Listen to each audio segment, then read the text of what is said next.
The Royal Commission into Defence and Veterans Suicide is resumed. Please be seated. Good morning, Mr. Connor. Good morning, Mr. Connor. Thank you, Commissioner. Commissioners, the Royal Commission will now hear from Dr. Mary Frost, Dr. David Mitchell and Dr. David Moorcroft. Dr. Mary Frost has been a practicing psychiatrist in the Northern Territory since 2001 and has a long experience in seeing defence members and veterans. Dr. David Mitchell has recently been appointed as the Chief Psychiatrist of the Northern Territory. That was last Monday that occurred. Dr. Mitchell has had an extensive experience in the military and spent some years in the Northern Territory now. Dr. David Moorcroft is a highly experienced psychologist. He's been practicing in the Northern Territory since about 1994 or 5 or so, and has seen many defence members and veterans. Might I call the witnesses, Commissioner?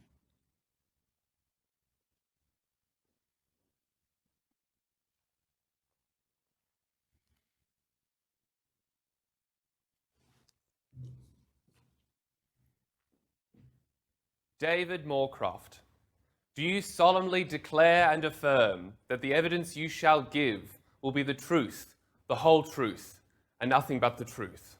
I do.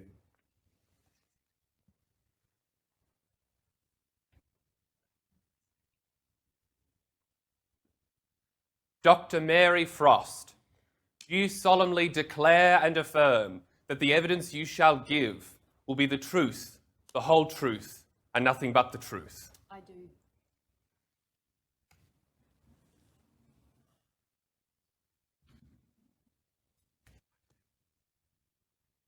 Associate Professor David Mitchell, do you swear by Almighty God that the evidence you shall give will be the truth, the whole truth, and nothing but the truth? I do.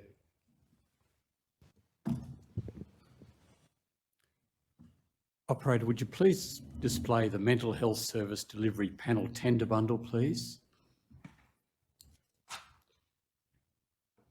Commissioners, there are 14 items on that tender bundle.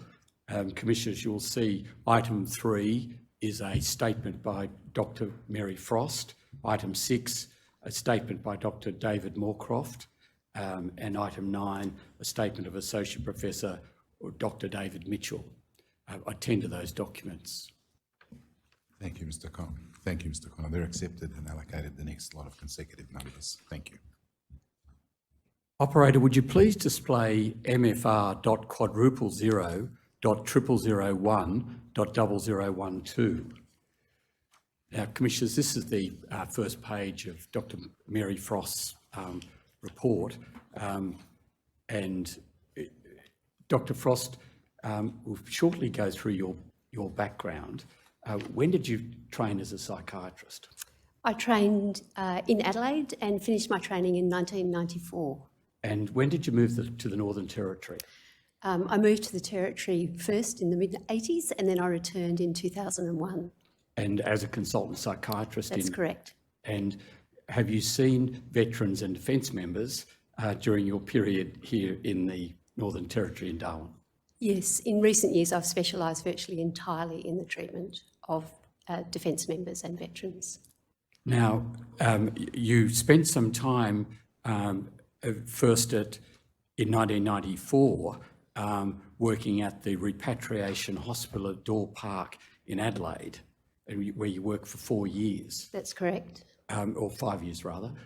Just tell us a little bit about that period. At that time, the majority of the people that I saw were Vietnam veterans, as well as a few younger members recently discharged from the military. And that was an important part of my development because although I'd had some contact with the military, my then husband had been a serving member of the Royal Australian Navy, I'd had very little to do with DVA. So that was a very important part of the evolution of my own interest. Now, you've also part of the college's Australasian College of Psychiatrists, Military Veterans and Emergency Services Personnel Mental Health Network Committee. I'm glad you said that. It's quite a tongue twister. Now, and you've also done some work here, your presentation 5 years ago to the Northern Territory Veteran Affairs Ministerial Advisory Council. Yes, I was asked to do that because of my extensive experience with military and veteran members in the Northern Territory. I'll very quickly go through some points here from Dr. Mary Frost's statement. Now, questions 4 and 13, Dr. Frost, in response to those questions, Dr. Frost speaks of her interactions with Open Arms. That's particularly in paragraphs 19 to 23. And then also in response to question 13, and that's on pages 34 to 37 of the statement. Now, in response to question 5, Dr. Frost explains her involvement with defence over a time in a career as a psychiatrist. Dr. Frost there speaks of some challenging administrative processes that she's experienced in connection with arranging mental health services through Bupa. Dr. Frost returns to that again in paragraph 104.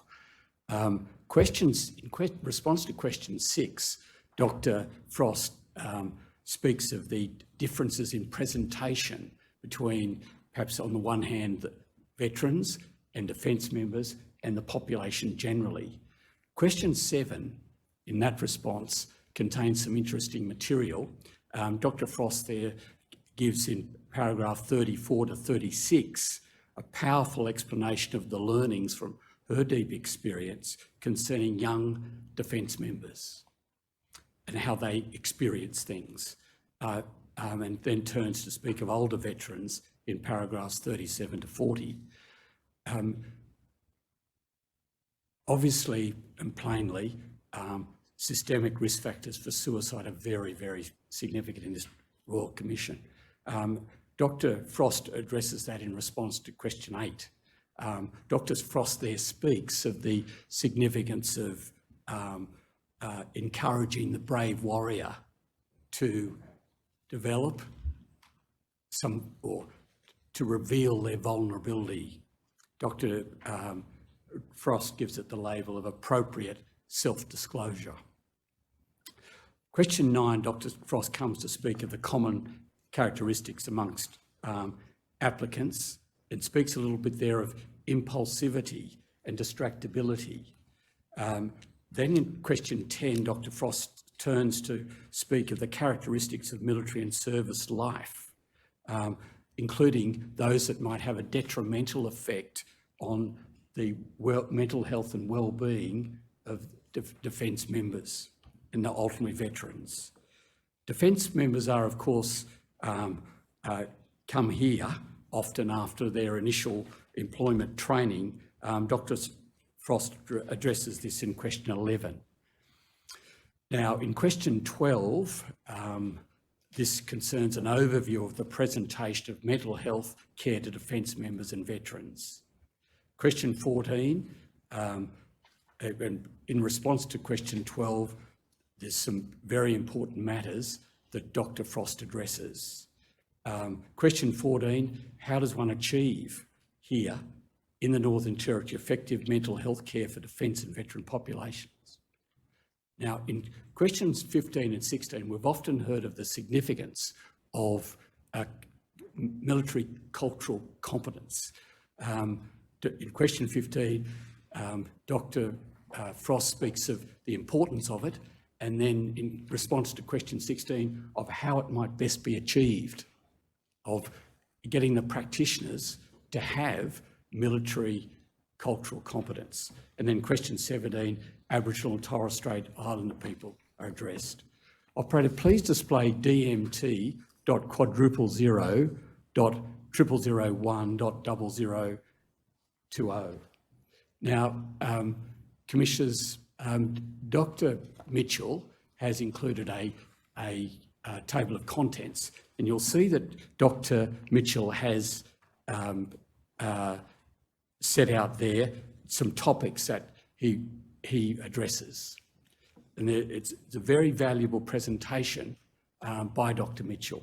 Now, Dr. Mitchell, might you describe your background shortly, and including perhaps when you started medicine, how you came into, in your third or fourth year of medicine, joined the Royal Australian Navy, and how you've ultimately become a psychiatrist, and last week the Chief Psychiatrist of the Northern Territory. Do you mind speaking to that for a minute? My experience as a military officer and a medical officer is fairly broad and has occurred over many years and indeed decades.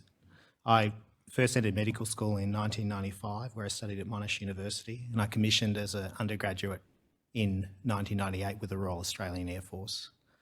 I completed my internship in 2000. In 2003, I underwent officer training at Officer Training School Point Cook, course 203 in Victoria, before posting to Darwin as a senior medical officer at RAF Base Health Services 321. I reached the rank of squadron leader. I had a fairly active career, including a number of deployments to Timor-Leste twice, the Israel-Hezbollah war in Lebanon, the Bali bombings in 2005. I left the service in 2007 at the rank of a squadron leader, and then took up a career in general practice where I worked remotely and rurally. I continue to have some contact with veterans in that role.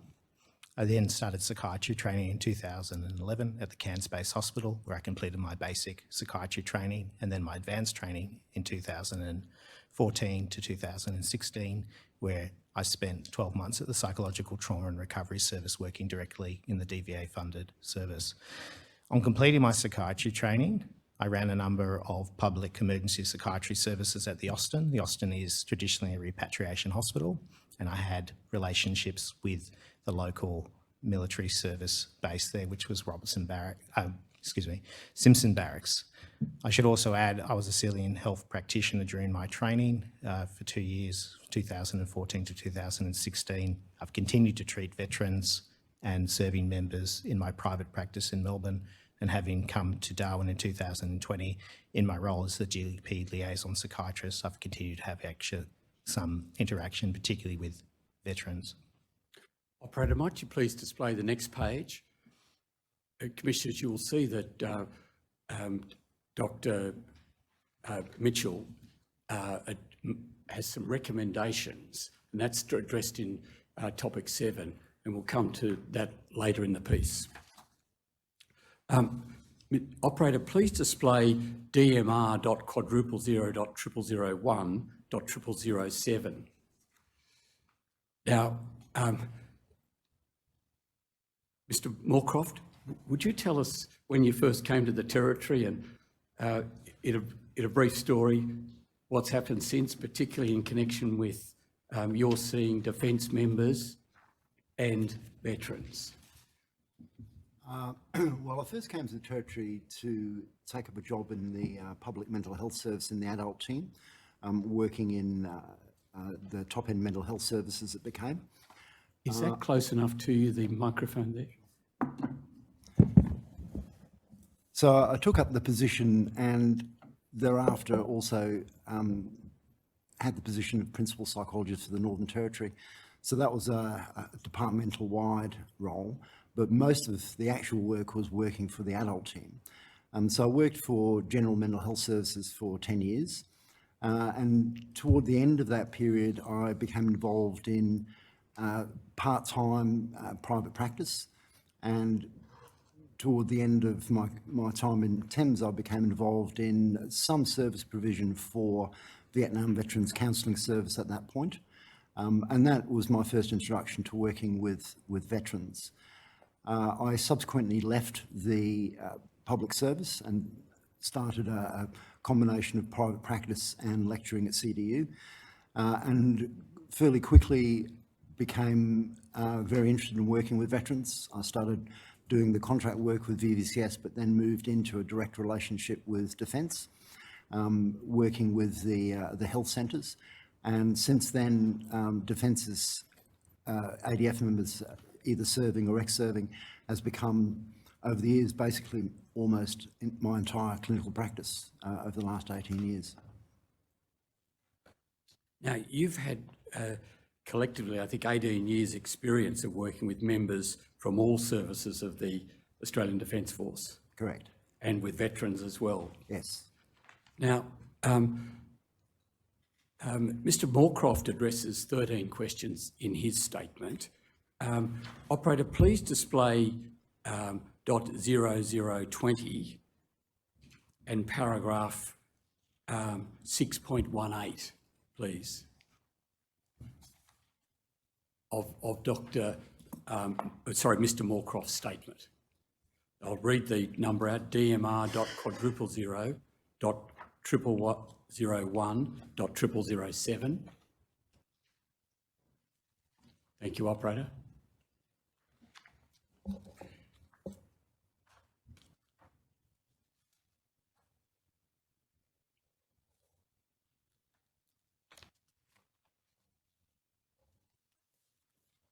Sorry, not... And if you display paragraphs, sorry, you're in Dr. Mitchell's statement, I think, not in Dr. Moorcroft's, and I'll read that number out of, again, DMR.000. And operator, would you mind coming through to paragraphs, or page .0022 and to paragraph 6.18.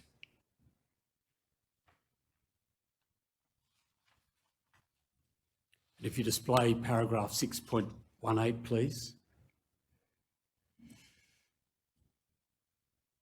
Now, what are you saying here, Mr. Moorcroft? I guess over the years I've noticed across the board, certainly there's a percentage of presentations which relate to the manner in which members are managed. And there's, over the years, noticed a relative difference in the frequency with which that is part of the presentation. And what I've observed, and it's been reasonably consistent, although it has changed a bit, is the members of the RAAF seem to present with the least frequency where the chain of command, if you like, are part of the presenting problem. The Navy members, I would think, estimate around about 50% of the presenting problems, of the members present with problems related to the way they're managed.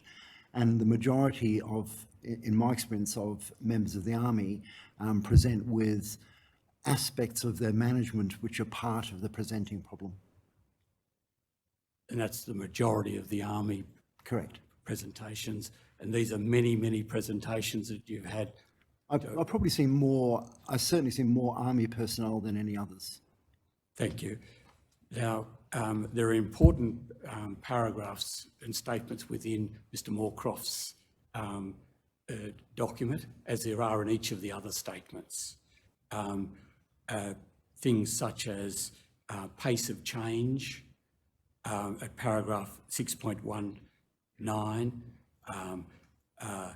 ADF values about alcohol use at paragraph 623, posting cycles in the response to question 7, the expanding nature or scope of operational capacity, getting into domestic matters in response to question 7, and then paragraphs 8.6 and 8.7 concerning the significance of the role of the chain of command and the variability in the chain of command.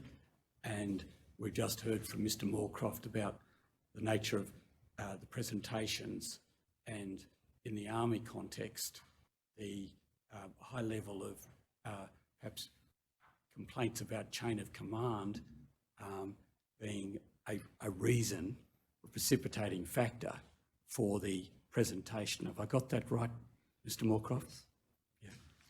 Yeah. Before we move on, any thoughts, Dr. Frost, on this territory? Mr. Moorcroft and I collaborate very closely. We share a lot of serving members and veterans, and meet fairly regularly to discuss our clinical concerns and to look at ways forward for people. And I would agree entirely.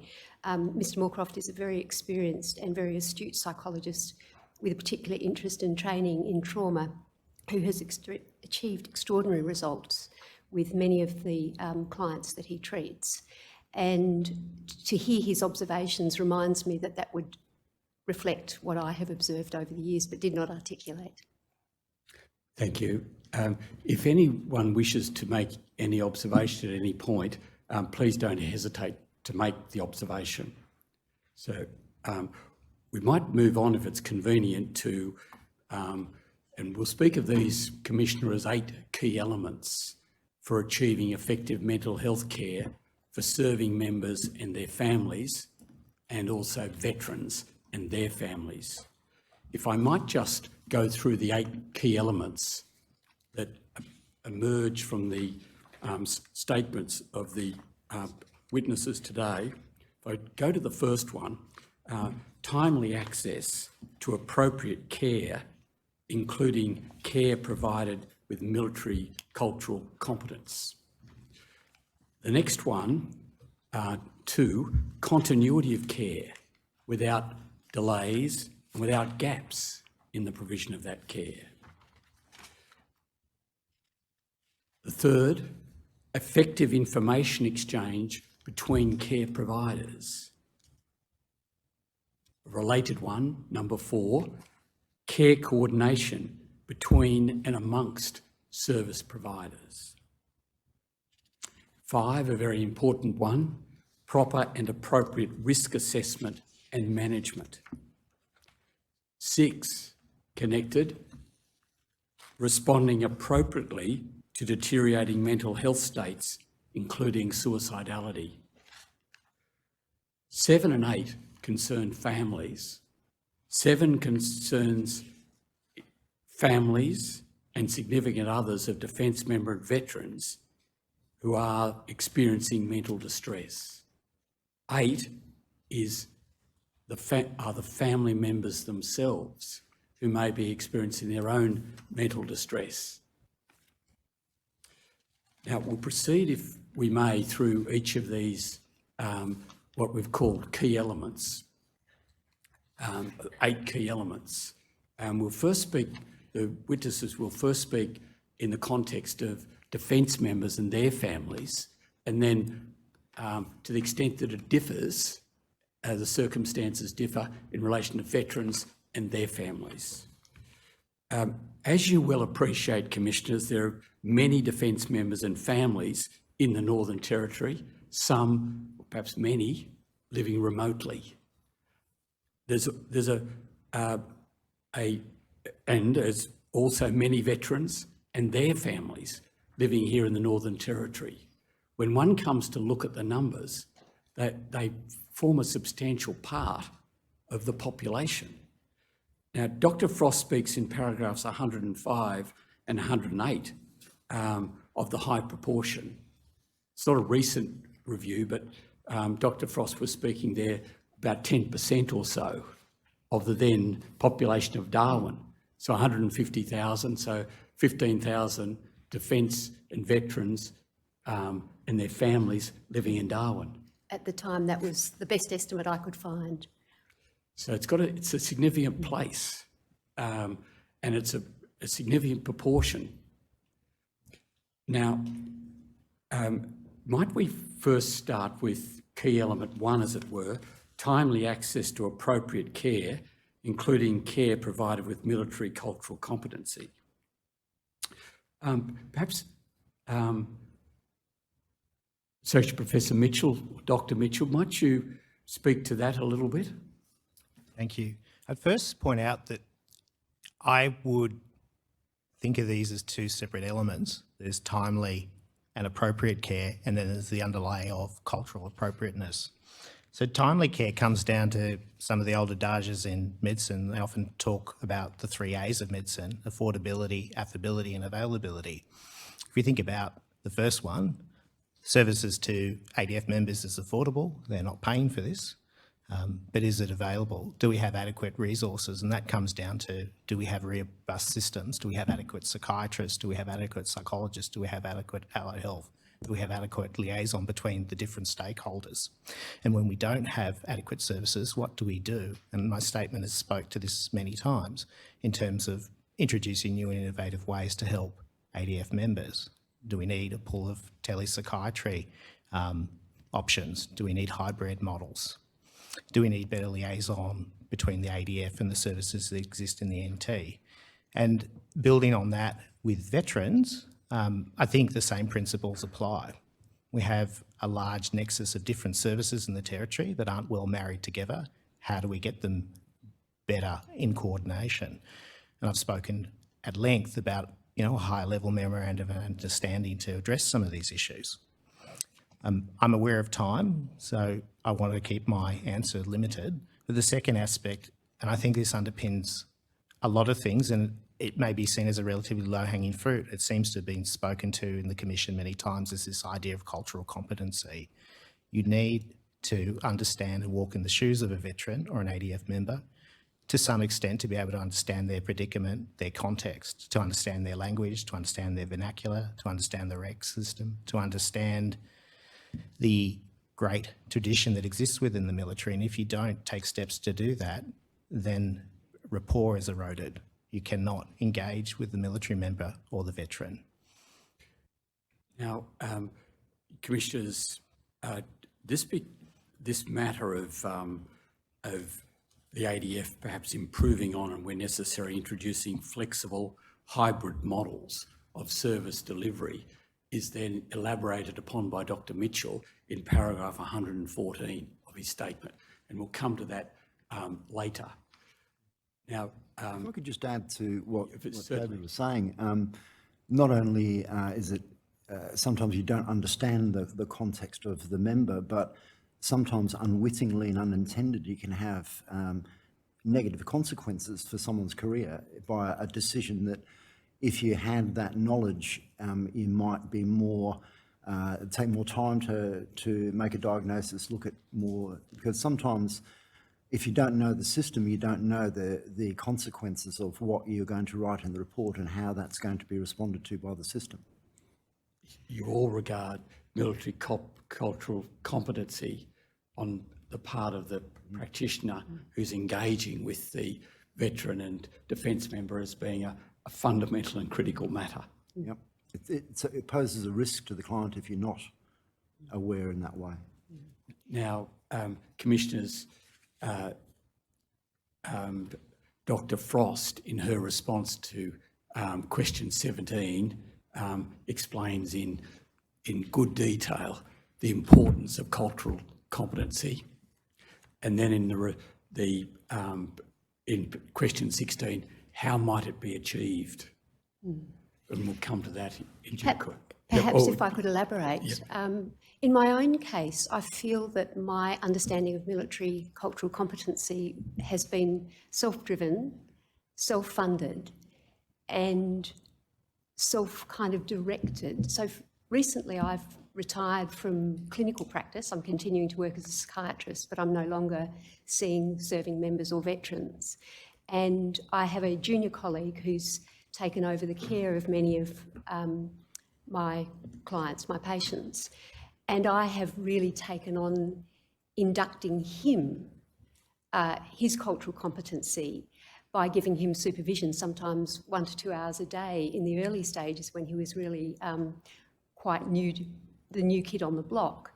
But I've done that off my own bat. I've not done it with any acknowledgement by defence that without this kind of liaison and training, that his usefulness as a practitioner would be really undervalued. It would be really weakened. So I think it's something, if you're a serving member, it's inculcated, it's part of the kind of doctrine that you're raised with. But if you're a civilian like I am, and admittedly I have had exposure to defence in the past, but when I became a psychiatrist and started seeing defence members, it really was me driving this process. And I think that's a significant oversight in the delivery of nuanced mental health services to this very vulnerable population. On the topic of timely access, being one aspect of this first key element, do either of Dr. Frost or Mr. Moorcroft wish to say anything in addition to what about the significance of that? I'm happy, David. I think timely access is really important in this setting, not just because of the vulnerability, and obviously this whole commission is around that vulnerability, but also if I allocate appointments based on usual clinical standards of my training, many of the requests I would have for urgency would go to the bottom of the pile because they're not clinically urgent, they're administratively urgent. But if I deny that timely access, it can mean that somebody is not allowed to go overseas on a deployment, is not allowed to go on a promotion course, is prevented from going outfield. And so it can impact quite adversely on their structure, their morale, and in turn lead to problems of mental health deterioration. So understanding the timeliness as being an integral part of what, as a civilian practitioner, you have to offer is to my mind, a critical part of the success of working within this environment. Mr. Moorcroft. I completely agree with previous speakers. I guess that the timely access is an interesting concept more broadly because I think one of the biggest delays is that comes from the members' reluctance to raise their hand and say that they've got a problem. But in terms of when they do that, then, which is difficult enough in itself, when they do that, any appreciable delay in accessing service can be a problem. And I totally agree with Mary that sometimes the priority that is given to the referral has not a one-to-one relationship with the clinical severity.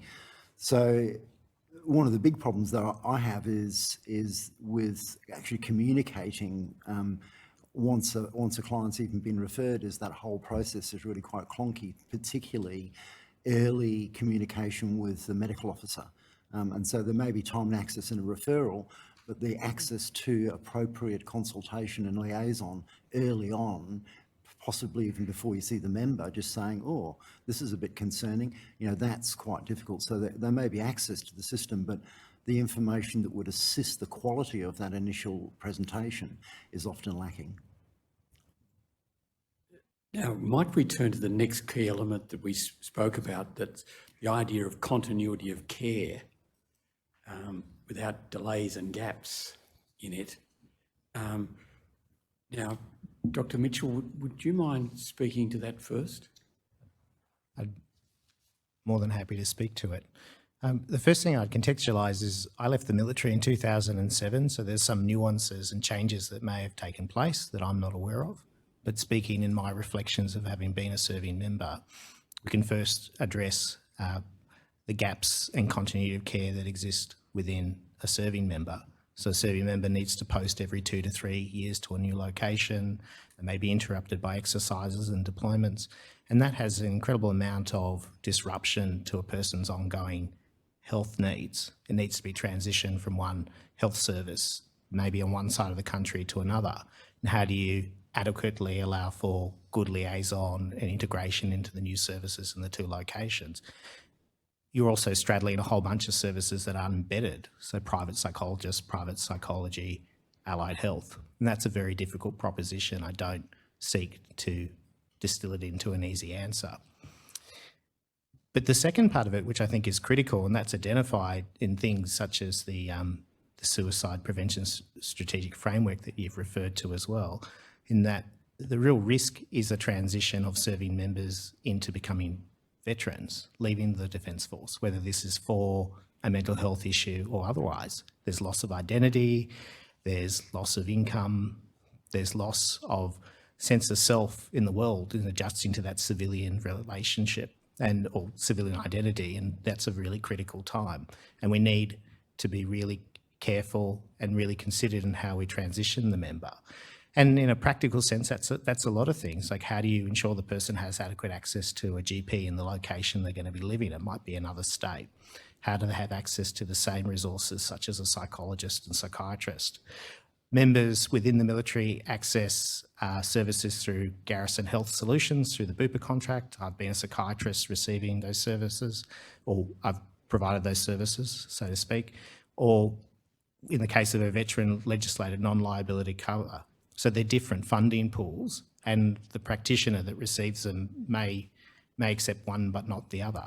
So there are a nexus of potential issues for a member in that transition, and I'd really stress that continuity has to be really addressed in that context and in that setting.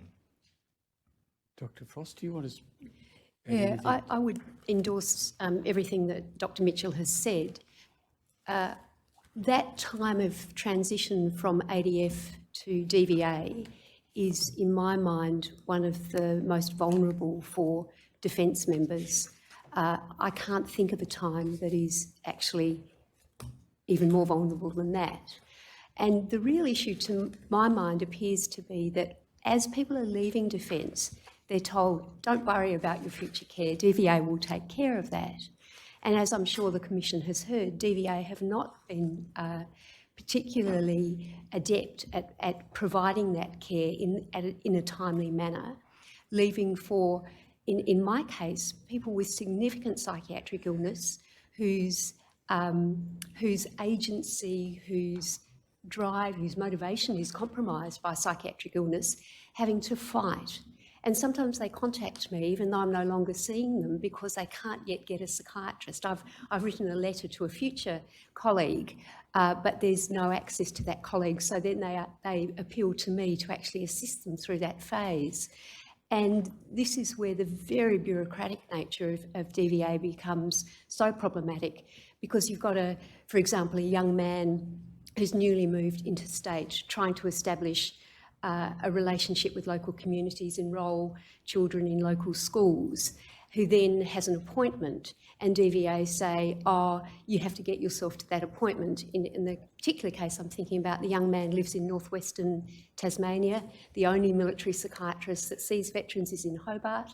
So I found out recently from that he'd driven down 4 hours, went to an hour's appointment and drove back for 4 hours, even though I'd written and said he needed support with accommodation and travelling allowance. But because there was no support for accommodation and he had so many other social pressures on him, he just took himself in his car and drove.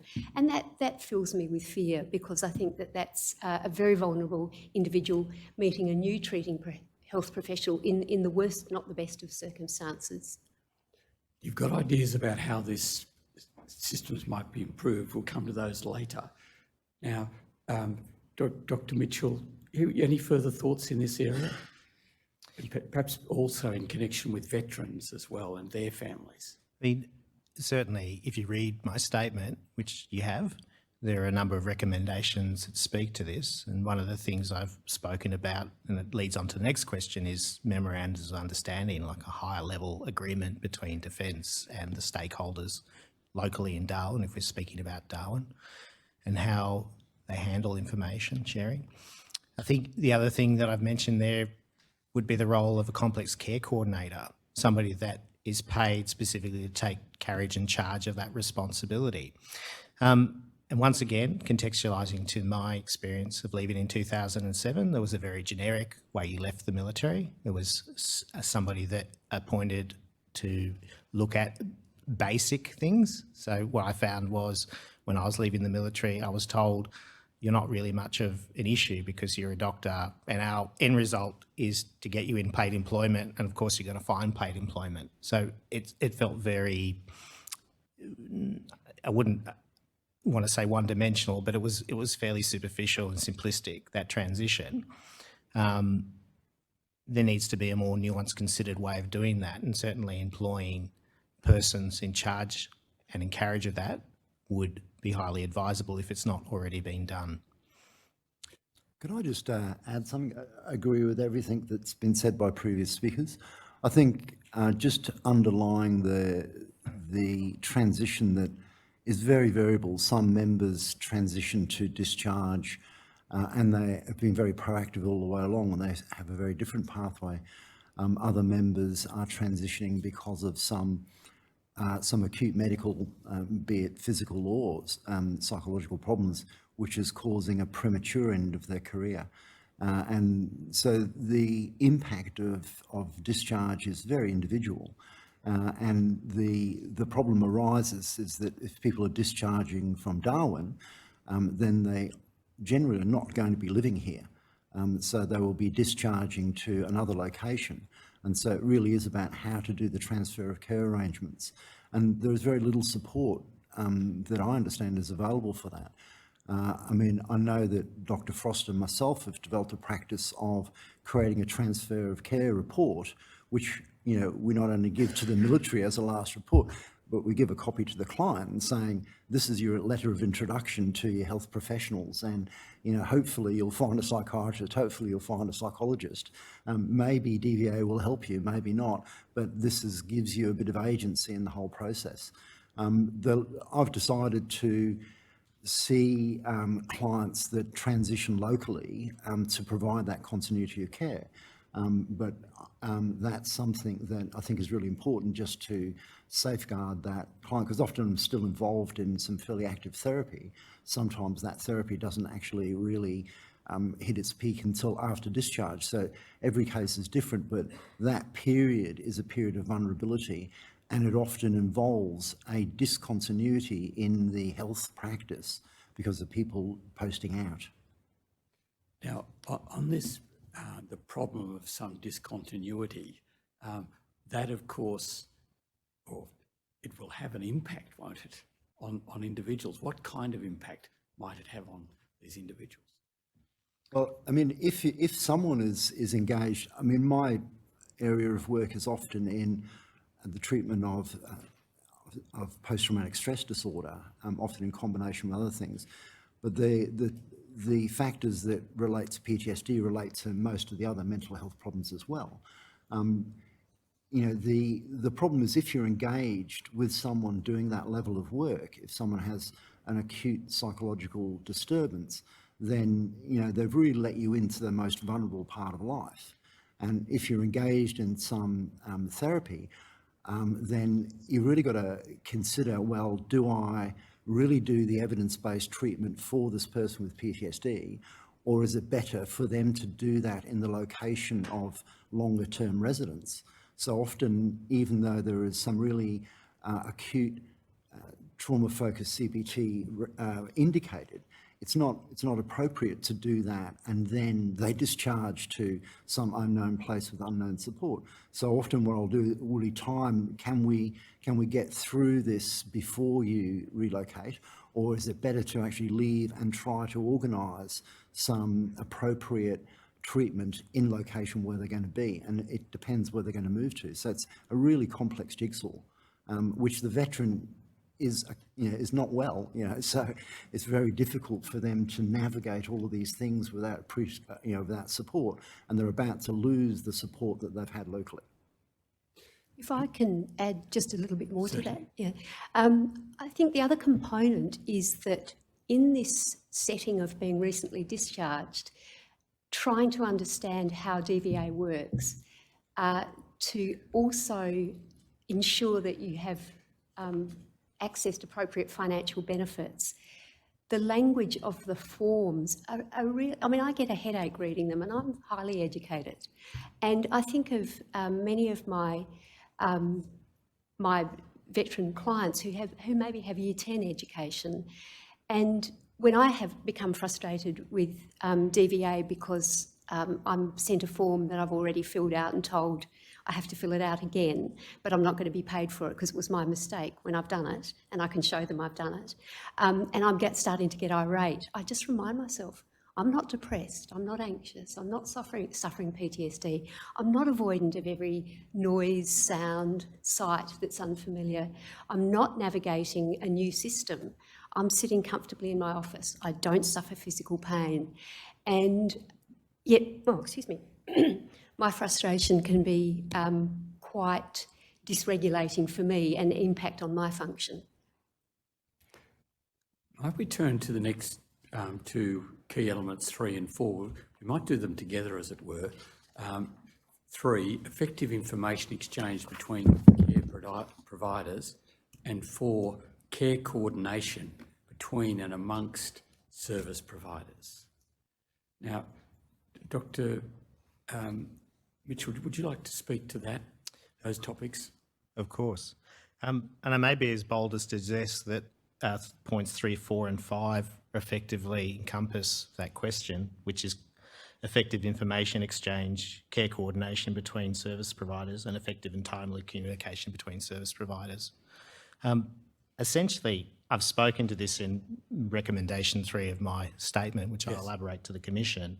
I think significant improvements would be made in respects to how the various stakeholders, if we're talking about the Northern Territory, work together, and that's the private and public psychiatry services, Open Arms, the support services such as Mates for Mates, Shoulder On, the ADF, Centre for Mental Health, and the military, and all stakeholders would work better if we had a high-level agreement, such as a Memorandum of Understanding.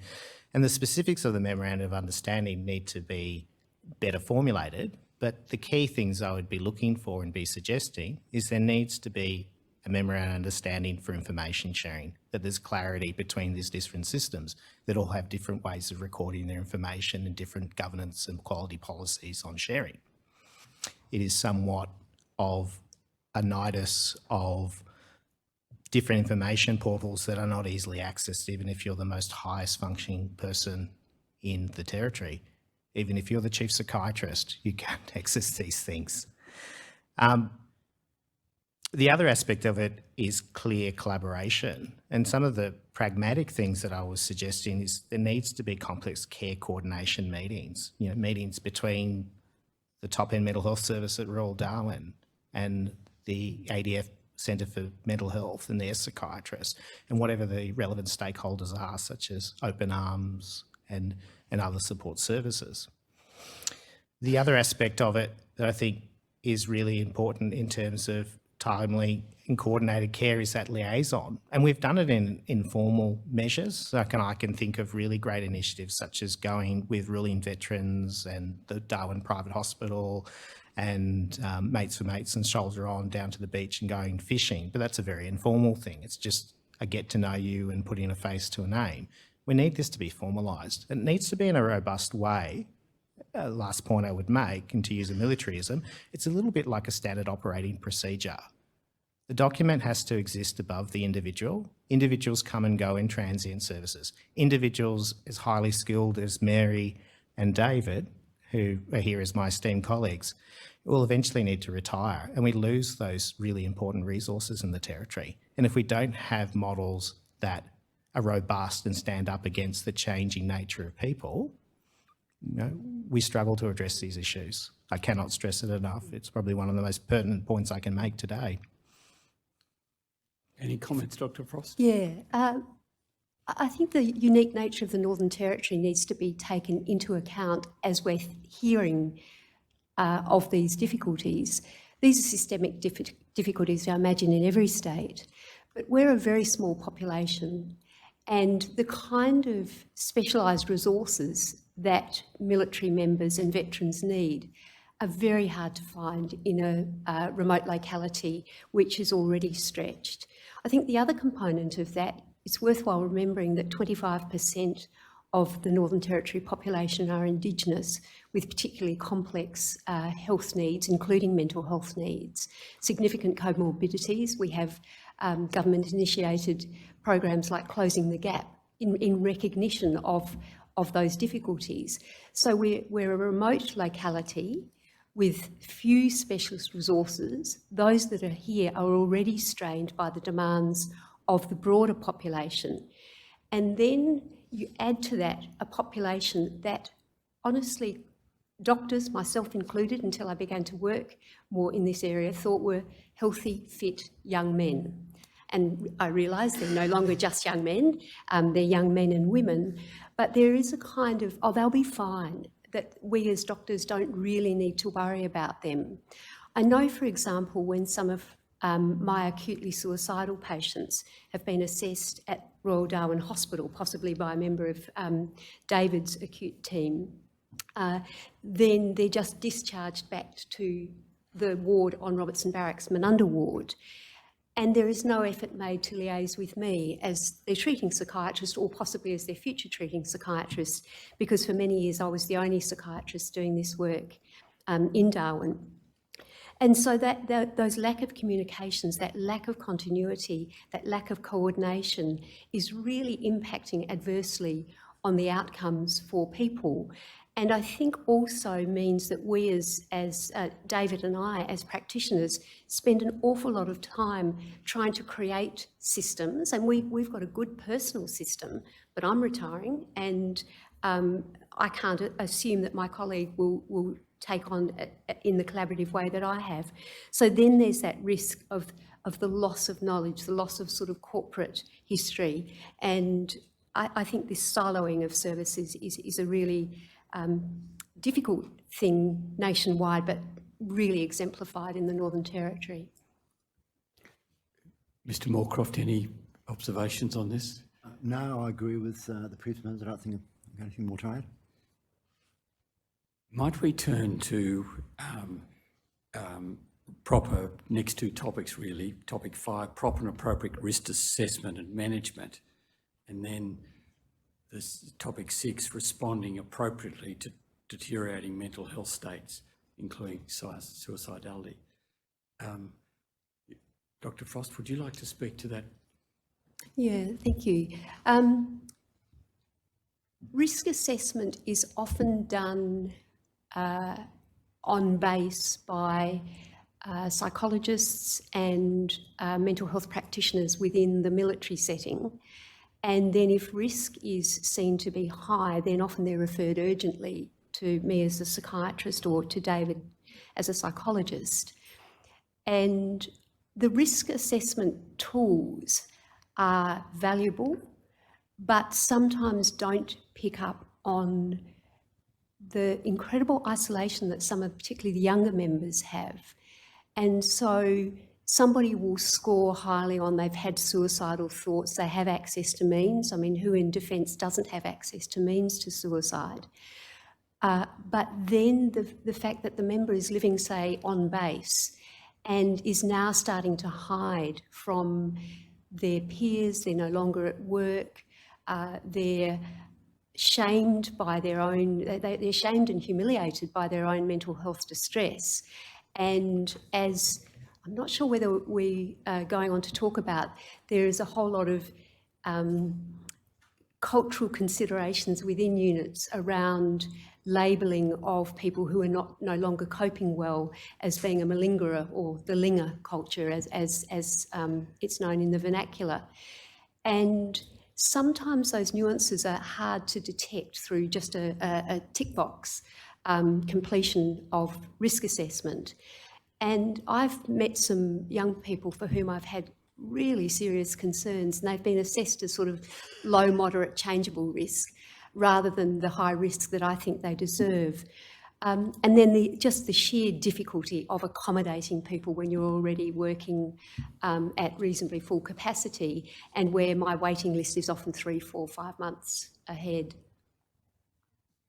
Mr. Moorcroft, any on this area of your proper assessment and appropriate assessment? I think that, it depends who you compare it to. So, I think that the potential for members who are struggling, for those struggles to be noticed, is much higher, much more likely than your average civilian, because there is so much scrutiny of performance, and there is so much scrutiny of how the members are interacting. There are so many expectations that are monitored. So compared to the average civilian, the point of detection is probably much higher.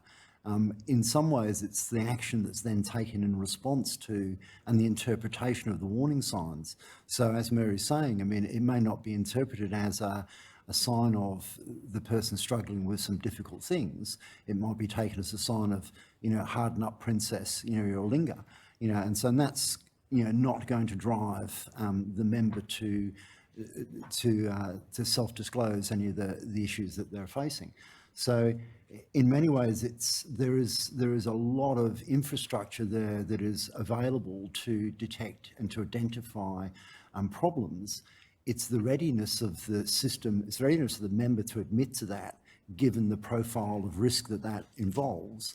And then it's also about the vagaries of the particular welfare network that that member happens to be involved in. And this, it varies enormously from incredibly useful chains of command who really care for their members to the opposite. You know, and so in the end, it's a very variable, patchy kind of situation in terms of identification of risk factors. And there's variables in all of the relevant involved parties. And the opposite that you spoke of there, chain of command. Do you mind speaking to that for a moment? Well, I mean, in the end, I mean, the worst case scenario is that the apparent well-intentioned mental health interventions are actually seen as punitive by the member. You know, so, you know, at its most intense, you know, the welfare system within the military, you know, you could be, you know, have a guard standing a metre from you 24/7. You know, you could be in an underward with a guard sitting next to you for days and days and days. Now, in the end, that may be absolutely necessary to prevent acute suicide risk, but it also depends upon how the intention is interpreted by the member. You know, and sometimes this is seen as not helpful. So the potential for intervention is huge. They can literally lock people up, you know, guard them. It really is about what fits the particular member, and that sensitivity and those options, that's what's lacking in the system. Can I just add one, can I just add one more thing to that? Some years ago, and I think the fashion has now changed, anybody that was admitted to Menunda Ward suicide, or Menunda Ward is the local Robertson Barracks medical ward, anybody who was admitted to Menunda Ward having attempted suicide was interviewed by the military police. And I found that absolutely appalling, that you had somebody vulnerable who was being essentially grilled about their motives, about their intent, about their personal life by somebody with no appreciation of their vulnerability and no training in welfare considerations. And I actually I took it quite high within Robertson Barracks. And this is tri-service because that is the only ward for the 3 services. And I haven't heard in recent years that was the case, but that's an example of risk being so punitively managed that can really impact on the severity of the outcome. Dr. Mitchell. No, I very much value the opinions of Dr. Frost and Mr. Moorcroft. I just thought I'd add a military lens to it, having served in the military and having an awareness of some of the administrative systems, which I think helps colour some of these conversations. And I do speak in my statement to the MECR system and some of the nuances and difficulties of that. I think, you know, this idea of, let's call it dynamic conservative approach, so risk is escalated very quickly, so the member is sequestered and they may have a 24-hour guard, and these stories really highlight the issue. I think the tension here is in the military with the MEC system, which obviously is about a person's occupational fitness and deployability, with MEC 1 being fully deployable, MEC 2 being deployable with some sort of restriction, 3 rehabilitating, 4 transitioning, and 5 discharge. Within that system, any declaration of a mental health issue, so if we're talking about acute suicidality, is probably going to result in some sort of downgrade of the person's MEC status, which has negative connotations potentially and risks for all sorts of things. And so, you know, I think within this conversation of dynamic risk and how you deal with it and overstretch, you know, I think it's worth noting that, you know, the military is struggling in this very difficult balance between duty of care to the member, which is much, much more extensive than any other employer, and that member's rights, and, you know, in that process, unintentionally, potentially stigmatising the member and making them more vulnerable. And so I do value, you know, very colourful narratives that my colleagues are giving, because I think it gives weight to some of those administrative processes that I've spoken about within my statement. Yes. Yeah, what about the significant veteran population, their families in the Northern Territory? And proper and appropriate risk assessment and management there, and responding appropriately to deteriorating mental health states. I'm happy to take that question in the first instance. The veteran group are so diverse. We still have Vietnam veterans in the Northern Territory, and then we have individuals aged 19, 20 who've just been discharged from the military, often medically. And so it's very difficult to find a kind of broad brush to cover all those parameters. But I think the most difficult aspect for veterans is the actual accessing of care. So the promise that they have in the military, don't worry, DVA will take care of it, is not actually met by medical, psychological and allied health resources, in part because of the scarcity of those resources, and in part because of the significant administrative burden that DVA imposes upon anybody treating veterans.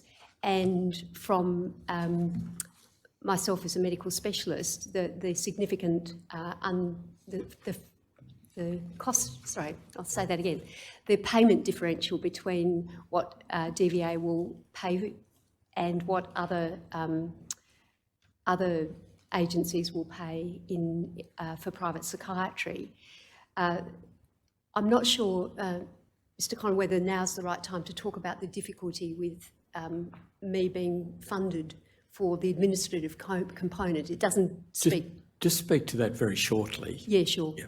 So DVA will only fund medical consultations with the with the veteran present in front of you, and yet DVA will send form after form after form that requires to be filled, for which they're not prepared to fund unless the veteran is sitting there. Now, I just don't have the capacity to invite someone back every time they need a form filled. And so then over time I do it pro bono, and then over time, like when you do an excess of pro bono work, you become resentful, and then over time you stop doing it and you just refuse. And I find that kind of personally morally repugnant, that I'm no longer able to assist veterans because I can't afford to, because my practice would go under. So I think that's a really significant aspect of the suicidality, and accessing care, finding appropriate care with military cultural competency, and then the coordination of that care as Dr. Mitchell has outlined. Dr. Mitchell, do you want to speak very briefly to the matter? Yeah, look, I can speak very briefly to it. I mean, I think it has the same wicked problem as any large, generous, federally funded initiative. Like, let's take NDIS or Medibank or MBS. The money's there, but if the money's not drawn down locally and there's not available clinicians to take the money, then there is no service. And I think that that's the big gap that exists here. DVA can be very, very generous. There's money there available, but if we don't have the psychiatrists, we don't have the psychologists, we don't have the private psychiatry inpatient facilities, we don't have the programs, then it doesn't matter how much money you have available unless there's the practitioners to draw down on it. And maybe there's a limited pool in which you get seen, but not as often as you should. The other aspect which you touched on briefly, if I may, was the families. And I think that this is an interesting thing. So Open Arms is a DVA funded service that will see family members. It used to be the Veterans and Veterans Families Counselling Service, but you can't access a psychiatrist. And I think there needs to be serious consideration about the funding model and whether you do indeed introduce additional services to family members. Family members, both of ADF serving members and of veterans, bear the brunt of the military life and the military experience. And the military is in some way responsible for their own social and emotional well-being. And I know that that may seem like a fairly large leap, but I think it's a conversation and a thought process that DVA and the military need to go through. I don't seek to say that this is easy to resolve. It may become a huge funding bubble, but it needs to be seriously considered. Dr. Frost, you agree with Yeah, yes, I have nothing further to add, thank you. now, and that covers both the family members who are dealing or living with a veteran and or a defence member who's in a problematic state, and it also covers the area of the family member themselves suffering some mental distress. Is that right? I mean, that's right. I mean, I can give you a clear narrative of it. I saw a lady the other week. She'd been married to a Navy member for 20 years. She'd posted from posting to posting. In that process, had lost her identity, had lost any ability to train, had been sort of subjugated to role of mother of 4 kids. When I asked her what services she was getting, she said she had a counsellor at Open Arms. Her husband wasn't coping. What was he getting? Well, he's got that psychologist on base and he sees a private psychiatrist. But she wasn't completely sure because, once again, getting back to this aspect, there's no liaison, but it's a patchwork of services. So you consider that what they had was a family problem. You know, they needed input in terms of their relationships and relationships counselling. They need to be acknowledged that her depression was in part compounded by his depression, and yet they were divided into 2 separate funding pools, essentially, and 2 separate availabilities of services. And to be frank, inequitable services. What the wife was getting was far less potentially than what the serving member was getting. The other component of that, just to bring it back to suicidality, is the impact on relationships is often itself the trigger for suicide. So that somebody who has been struggling with their mental health, the family have been struggling with their mental health, one partner makes the decision to leave the relationship. That is often the catalyst for the suicide attempt or, sadly, completed suicide.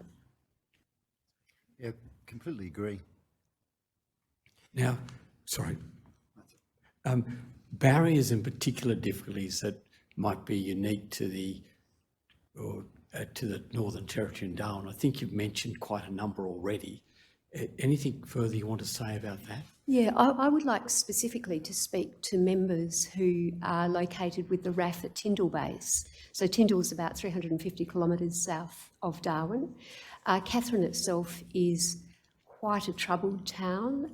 It has high rates of crime. It has very low rates of available accommodation, and there are a number of members who don't want to live on base but find themselves living on base.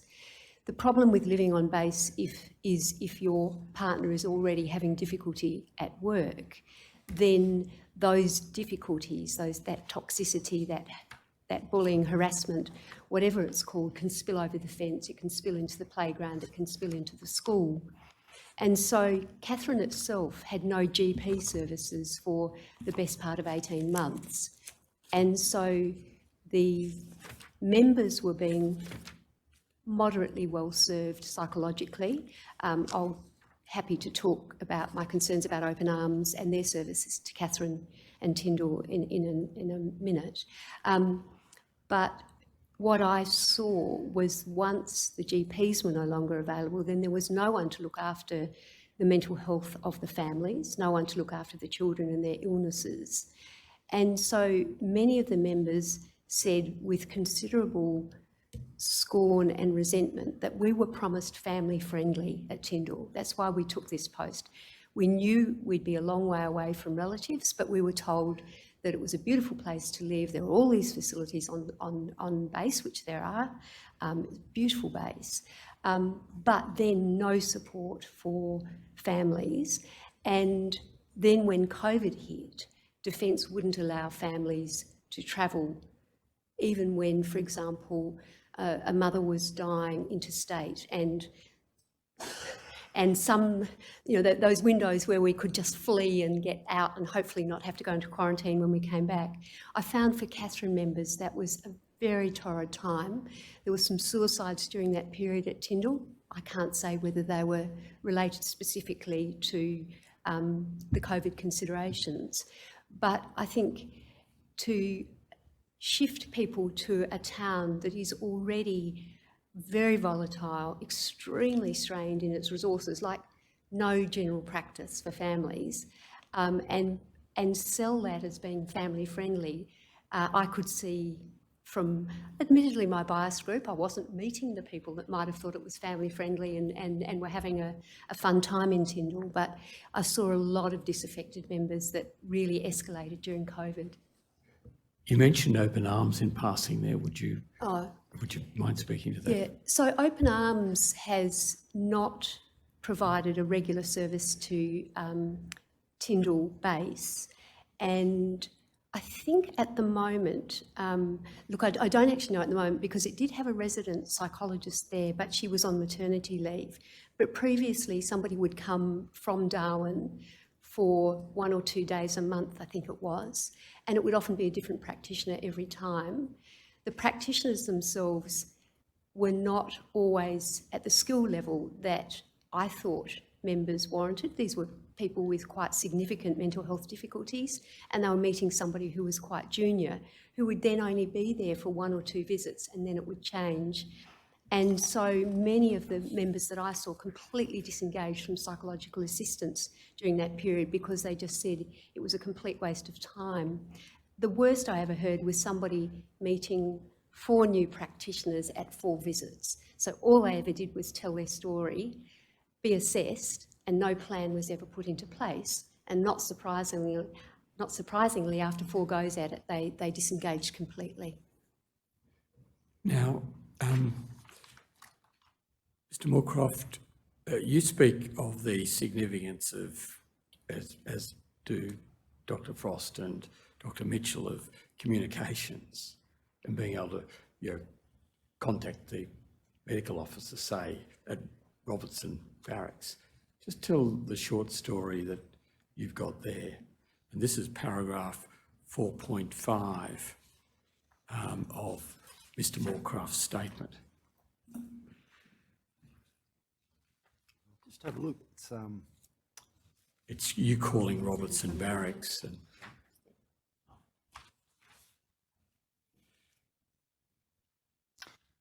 yeah, I mean, it's always been difficult to contact the health centres, and that's been the case, but the differential now is really substantial, and it's been, I don't know, probably, I mean, I can make some associations, but I think that might be my projection, but around the time that the contract changed with the provider, all of a sudden contact became very difficult with Robertson Health Centre.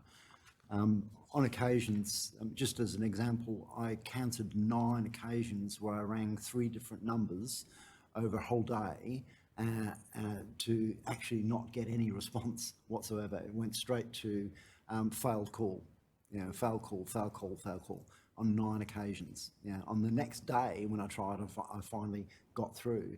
But this is, as it happened, it was not an urgent matter, and I rarely contact unless I need to. But this was about trying to negotiate a particular psychological test be done, which would help and assist in the broader formulation of a very complex case. So I wanted that to be done before the review, so there was a timeliness about it, which was very frustrating. But just an inordinate amount of time to try to get through, and then you got to try to get through to the medical officer, which you probably won't because they'll be busy. So it's just enormously time consuming that sometimes I give up and sort of, okay, well, I don't know what I'm going to do. I'll just have to write it in the report or whatever. So very frustrating. The other aspect, going back to the families, is generally, if I'm seeing someone, then I really would like to, and I think it's only fair that the partners and the spouses, the people that I'm seeing, see me and actually know who I am and know what the approach is. And I think it's really important that they have that time to ask me the 20 questions if they wish, because I'm going to likely do some seriously intense work with the spouse. So I prefer to have, as long as that's okay with the client and it's helpful, to have the spouse in early on to let them know me, let me know them, and to help them understand what's going on with the veteran, but also how they can help, because sometimes they feel so helpless and uninformed that they're not sure what to do. So we have that initial contact, but if there are ongoing problems in the relationship, then it's not appropriate for me to look at that as well as the trauma-focused work with the veteran. So what we need there is a relationship-focused approach as well, so that we can contain the destruction of the family relationship as a consequence of the serious symptoms.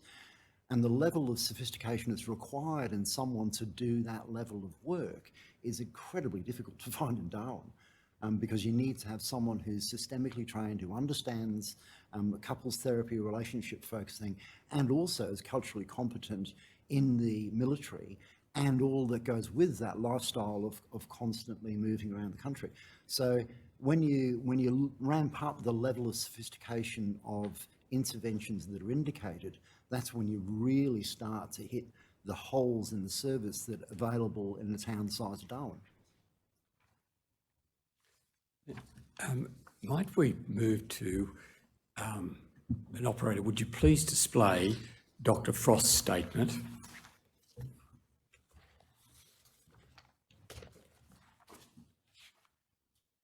And operator, would you please go to paragraph 13 of Dr. Frost's statement, which is on page .0016. Turning to the topic of help seeking. And the idea of building trust and the interaction between these two notions. And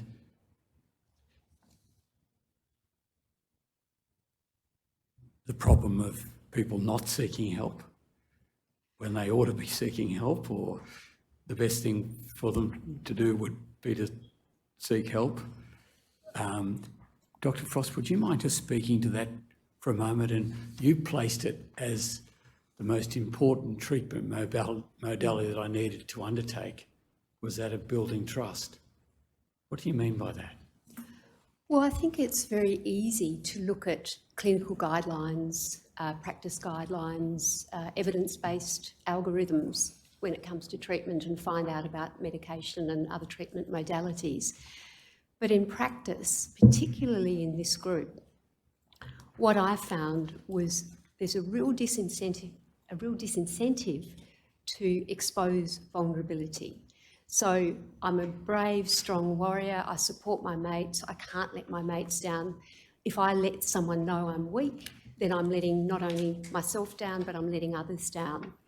So by the time somebody gets to see me as a sort of tertiary player, because they've confided in somebody who's taken them to the medical centre, who's initiated the referral, if I don't spend time establishing a strong therapeutic alliance, a trust-based relationship, no matter what I recommend, it's not going to work. The other thing that I think is really unique in the ADF members, less so veterans, is the career-altering nature of their, and sometimes career-ending nature of their mental health difficulties. And I hear many members say, maybe 15, 16, 17 years into their career, that they were aware of psychological difficulties very early in their career, that their spouse, their family were telling them that ever since they returned from insert significant deployment, they were a different person. But it's taken them to either breaking down publicly, becoming suicidal, having a spouse threaten to leave them, their substance use becoming so problematic that it's led to disciplinary charges within the ADF, for them to actually say, I can't do this anymore. So a significant component of my work then has to be building a relationship in which they feel that I have their best interests at heart. They know I have to, it's a kind of double-edged sword. They know I have to disclose to their employer significant risk, but at the same time creating an environment where they can be vulnerable and know that that won't itself lead to adverse consequences. Mr. Moorcroft? Totally agree with what Dr. Frost said, and it's, if you look at my paragraph 3.22 on my statement, it almost mirrors Dr. Frost's entirely. It's the foundation of any decent work with of any depth in psychotherapy. You have to have a good therapeutic reliance, particularly in the work of PTSD. As I elaborate in my statement, you know, part of evidence-based treatment is for veterans to face the fears, to activate those things that are haunting them. And that's part of the process of recovery. So this is a very difficult journey for members. And unless they have the trust in the practitioner, why would you go on that journey? So trust and that therapeutic alliance is the foundation of any decent form of intense treatment. Operator, might you display Dr. Mitchell's statement? DMT.000.001.0020. And operator, might you go to page 10 of that?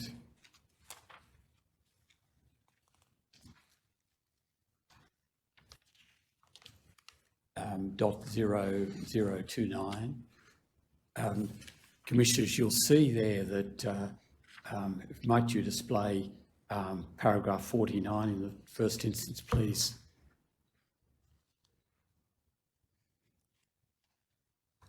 Now, Dr. Mitchell here has identified some matters, and then in the following paragraphs,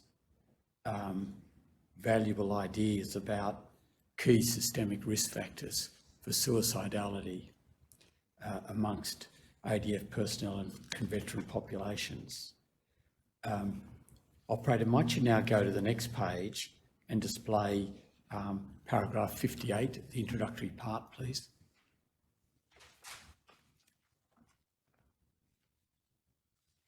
And here Dr. Mitchell turns to the identify the inherent hardships of military life that have potential to detrimentally impact upon the mental health and well-being of members and veterans.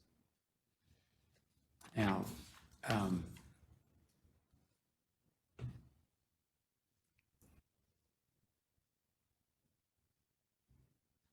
one sees the some important matters addressed there, particularly the severities of discipline.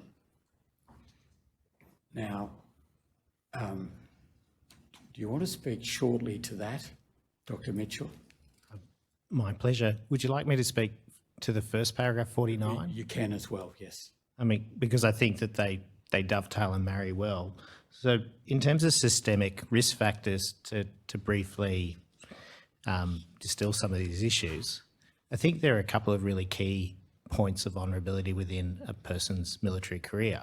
First, the selection process. Inevitably, there are screening processes, but these processes are by no means perfect. The military is a safe haven and containment for many young vulnerable people that come from prejudicial backgrounds. There may be childhood trauma or childhood abuse. There may be all sorts of adversities that attract them to the military, and the military, rightly so, can be a great environment to contain some of these young people. But there may be pre-existing vulnerability to mental health. The second aspect of it is the rigours of the military life, the training environment, being under the Defence Force Discipline Act, the posting cycles, the need to deploy at very short notice. There's a lot of trauma and stress with being in the military. The third aspect that I've spoken about is the MECAR system, the system of being downgraded and how that may affect your military career. And then fourthly, the transition. And what I'm speaking to broadly is this idea of cumulative complex trauma. I think we tend to pontificate too often on the idea of classical traditional PTSD, that an index thing occurs. You go overseas to the Middle East area of operation, ordnance explodes, and that's your trauma. But the military is more nuanced than that. And I think we don't need to look for any great, huge show. And I think that happens a lot People are talking about, well, the military's fine, there's no hazing, the military's fine, this person didn't deploy, but that's not the point. There's inherent stresses to being in the military that exist, whether we're talking about peacetime, wartime, or any time. The second aspect of that, I've elaborated on some of those stresses. So the rigours of training, attention to dress, bearing, inspection. I remember being an officer trainee myself, having sleepless nights where you had to do picket for nights on end, or you had to dig a 2 metre by 1 metre by 1 metre trench and live in that trench for a week. There's a lot of stress. There's a lot of fortitude and strength that you can build in these experiences, but if you're vulnerable, it's going to press at them. There's the severity of the discipline, so the Defence Force Discipline Act. People in the civilian world don't understand that military members are under a more severe level of scrutiny. So something that might seem trivial, like walking around with your hands in your pocket in the office. No one's going to care about that, but that might mean the warrant officer discipline comes down on you hard and you're charged with prejudicial conduct. The power imbalance, which speaks to some of the things that Mr. Moorcroft has talked about in his statement. A junior other rank will need to submit to the lawful order of a senior NCO to a junior officer, and a junior officer to a senior officer. These hierarchies are important within the structure of the military, but they have their own inherent stresses, and we need to acknowledge them. The stresses of the deployment between 1999 and Interfet in Timor and well into the 2000s, we had multiple operations simultaneously. When I served in the military, Afghanistan, Iraq and the Middle East area of operations, Solomon Islands and Timor, all happened simultaneously. And interwoven with all of those operations were natural disasters and civil crises, and the operational tempo was so high, it cannot but have a bearing on the mental health of the serving members. And so I guess in a broad brushstroke, what I wanted to point out to the Commission was that this idea of complex and cumulative and longitudinal trauma, which is a different lens than looking at this traditional idea of index trauma. And that's what you're currently involved in, undertaking a study here on complex trauma amongst defence members. That's right. So my adjunct associate professorship at Charles Darwin University and my research group there, led by Professor Dan Bresington, we're currently undertaking a study with a Rainmaker grant to look at the prevalence of complex PTSD in serving members, mostly in the Northern Territory. Initial studies that have looked at this in the UK have estimated that complex trauma in veterans seeking help would be as high as 74%, as opposed to 25% of traditional PTSD. Our preliminary findings, and we're recruiting 200 veterans, their study that I referred to, which is the Murphy et al. Study, recruited from memory 177, we've found that it's about 68% of those members. So there seems to be evidence building that complex PTSD is very, very prevalent in help-seeking members. And so there needs to be attention on treatment of complex PTSD. Which the symptom presentation is a little different, and also the nature of the treatment is a little different. It is, and I'm happy to elaborate. I mean, on the Commission, we have a psychiatrist and some non-psychiatrists, and not everyone's going to understand the difference. Traditional PTSD... We might move on. On that topic. Dr. Mitchell's, this study of complex PTSD is referred to under Dr. Mitchell's recommendation 5, which is the paragraphs 120 to 121. May I interject at this point? Certainly. I think one of the difficulties, I really applaud this approach, and it's certainly something that I've observed clinically, but I've had a number of my diagnoses of PTSD rejected by DVA, and it's not my diagnosis, it's the member's injury, because the index event lacks sufficient trauma. And it's so hard to get across in a medico-legal report, those nuances of accumulated trauma. So I'm a real fan of thinking about it more broadly as complex PTSD. However, complex PTSD is not enshrined in the Diagnostic and Statistical Manual Edition 5 of the American Psychiatric Association, which is the only classification system that DVA will allow to be used to determine injury. And it is now part of the ICD, International Classification of Diseases 11, which came out in 2019 from the World Health Organization. And so I can't use a diagnosis that clinically to me makes much more sense, and I think would get some of the members kind of over the line, because there is nothing worse than treating someone for trauma, seeing a successful outcome when a trauma approach has been used, and yet being told that that index or the described traumatic event or events are insufficient to receive that diagnosis. It's a real body blow. It's a visceral disappointment for veterans to be told that DVA don't recognise PTSD.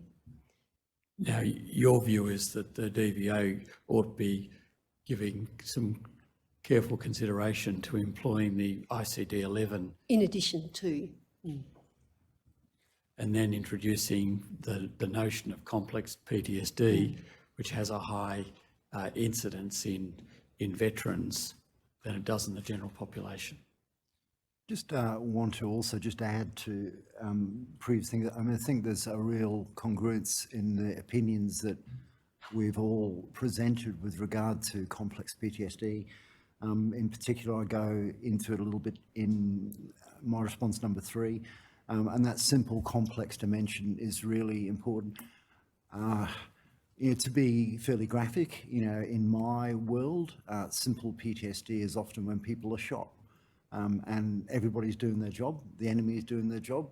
If everybody on the day did their job and the medics came along and stopped the bleeding and the guy was evacuated out, that's horrible, and the person is traumatised by a near-death experience and the pain and the disability that may go along with that injury.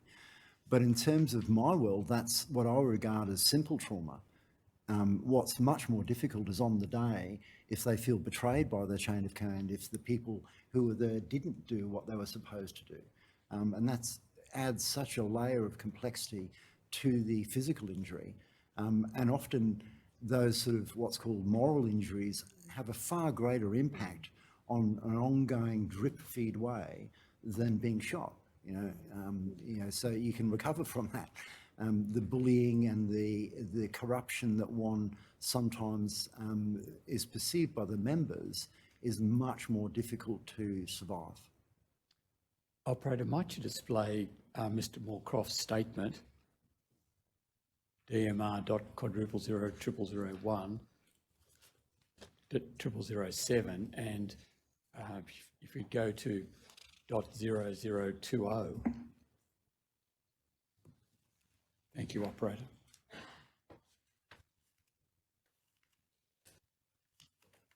Now, here you are speaking, Dr. Moorcroft, about the systemic risk factors that you consider to be contributing to defence and veteran deaths by suicide. And the first item that you refer to is the potential for unnecessarily destructive impact from the exercise of power in the training and leadership of ADF members. And you use the expressions destructive use of power, misguided use of power. Do you mind speaking to your experience as relayed to you by defence members and veterans as well concerning this? I mean, I'll preface what I want to say by statement 6.1 and 6.4, which is the appropriate use of power is essential to the military. It is one of the most single defining features of a military is there needs to be appropriate legitimate authority to prosecute conflict. This is essential in the military, and so that's not a point to be debated. The point really is the strategic use of power and the appropriate and legitimate use of power. And that's, I guess, what I'm will reflect on. Most of the members that I see, they expected to be challenged when they joined. They expected to have adversity, they expected to be A little closer to the microphone there. physically and psychologically challenged by service. What they didn't expect was that some of that adversity would actually seem to have little purpose or possibly be destructive. I categorise this in a number of different ways. I talk about misguided power, which is where the person wielding the power may have good intentions, but not particularly well sophisticated in the way that they are trying to achieve their goals. So a poor coach, essentially, but well-intentioned.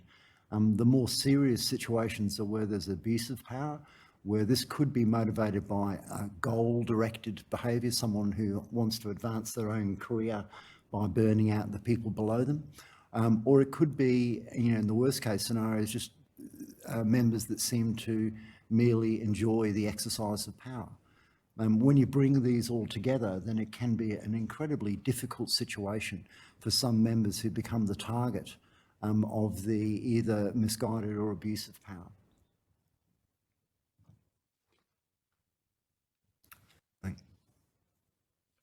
And you speak there in paragraph 6.15 of the toxic culture,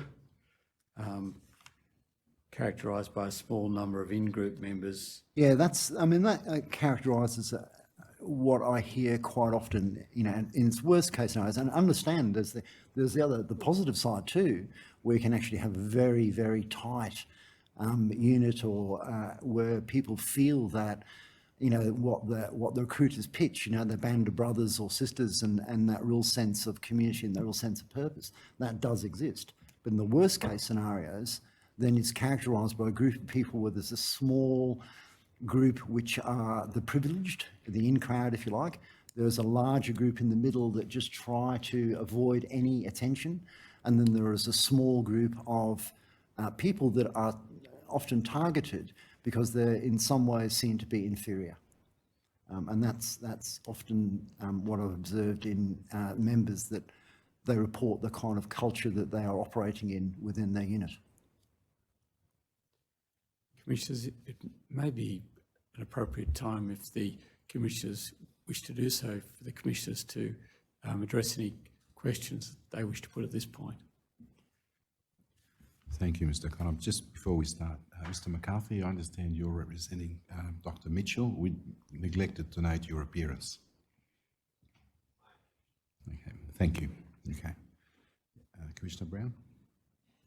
I just wanted to ask a question in relation to how unique Darwin is in all of these issues that you've been discussing. I think you talked about the challenges of Darwin being remote and potentially the number of health practitioners, whether it's psychiatrists, psychologists, etc.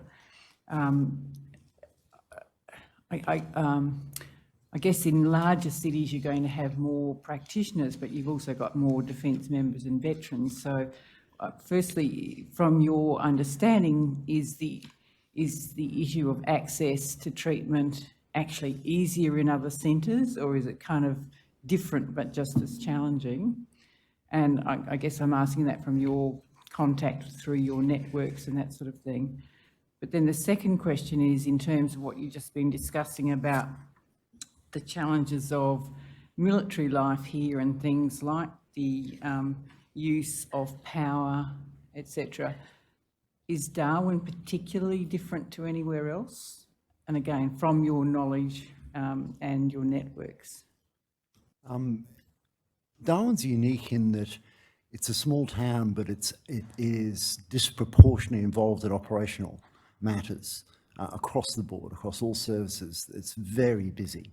The members here are disproportionately busy. If you look at naval personnel and the border protection, the interdetection of vessels, they've been incredibly busy in very adverse circumstances, and often the unsung heroes, I think, of the Defence Force.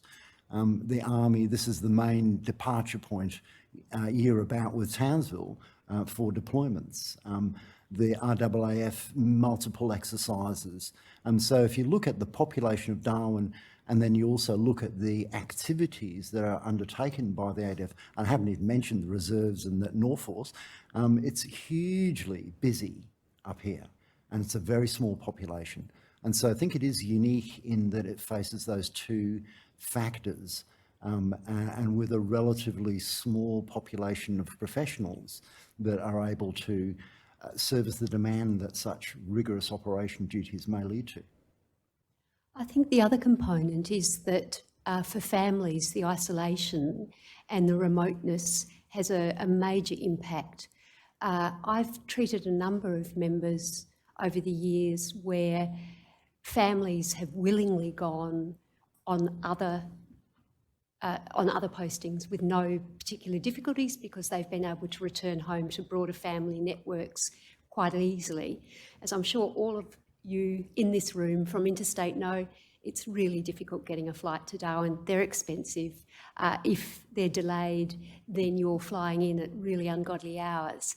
And so that has a very direct impact on going home for a 21st, going home for a brand new baby's birth, getting to funerals of not immediate family. And so I think there's a unique layer of isolation in Darwin that is quite different from major Eastern Seaboard centres. In my networks, I don't really know many other psychiatrists working in Western Australia, but I'm sure that they are considerations for the West. But certainly the Eastern Seaboard, I don't hear these stories with the same frequency that I would see it amongst my client group. And I would similarly affirm the opinions of my colleagues, Dr. Frost and Mr. Moorcroft. I think we are unique.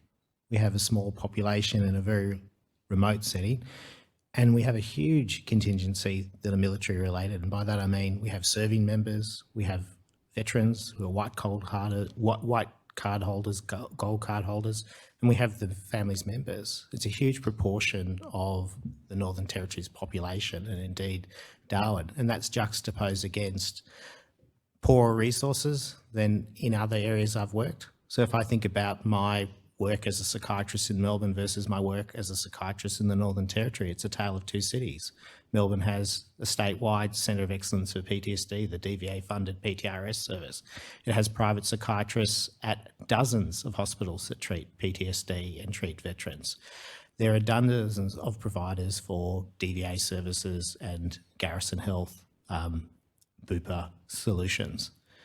In the Northern Territory, it's the economy of scale. We have small numbers, and if anyone were to retire or leave, it would be even more vulnerable. And I think that's why I've leaned in my recommendations to the commissions, a few suggestions of how we move forward and how we maybe address some of these difficulties of remoteness, resource allocation, and a small population.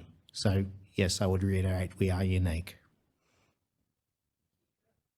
Could I just go to the second part of that question in relation to the issues around the use of power, and perhaps ask Mr. Moorcroft, you gave the figures early on about, and I'm not suggesting this is just about use of power, but you said for Navy it's about 50% is to do with issues of chain of command, and for Army perhaps even higher, the majority. Again, do you have a sense that that's different here in Darwin? And you may not be able to comment. And I probably can't comment, but the stakes are higher. So I suspect that there is more pressure put on members because there's more at stake. This is a busy operational town. It's not a training exercise for no purpose. It's a training exercise to train people to deploy, or it's an operational matter. It's not a rehearsal. It's happening. So I think I think that it just stands to reason that if there are real operational priorities, then there's going to be more pressure in the system compared to a larger population where often it's a much more planned. Take the Navy, for example. The big vessel goes out of Sydney or Melbourne or wherever, and they've got a plan. They're on the however long journey with hundreds of folk. The patrol boats that go out, it's much less certain what they're going to face and what they're going to be needing to do. I think another component, and I'm probably speaking to a very a crowd about to applaud, is the humidity and the weather conditions here. And I'm sure all of you who've stepped outside in the middle of the day have noticed that it's a stinking hot time of year. So when field exercises are conducted, those weather considerations become magnified. And I've certainly seen a number of members with unrecognised heat stroke. Some years ago there was a death from heat stroke up here. And those physical considerations have impacted on the view of Darwin as being a tough post. And many of the very junior arrivals, I see people who've, say, completed their recruit training and they've done their initial employment training and then they're posted to Darwin, say it was the last one on their list and they're very disappointed they've been posted here. If they arrive, say, in October, November, particularly if they're accompanied by a spouse and a young family, that's an awful time to arrive in Darwin. And so then when the spouse and family say, we're not doing this anymore, we can't, then they have to make the choice as to whether or not they do the married unaccompanied kind of posting or whether in fact the relationship ends. And I've sometimes seen relationship ends. I wouldn't like to say just because of the weather, but you can see this time of year and going through intermittently until the beautiful dry season in about April, May, it's a really tough climate. And can I just finally, Mr. Moorcroft, you said earlier on about the clunkiness in the information flow when you receive a referral. Could you just expand on that? What's behind that challenge in getting the information to flow if someone's being referred to see you?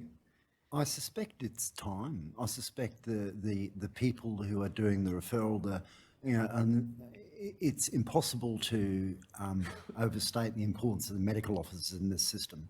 They are the glue that holds it together, and they are very busy people. And so, but ironically, excuse me, I often get the best referrals from the more senior medical officers because I think they understand the value.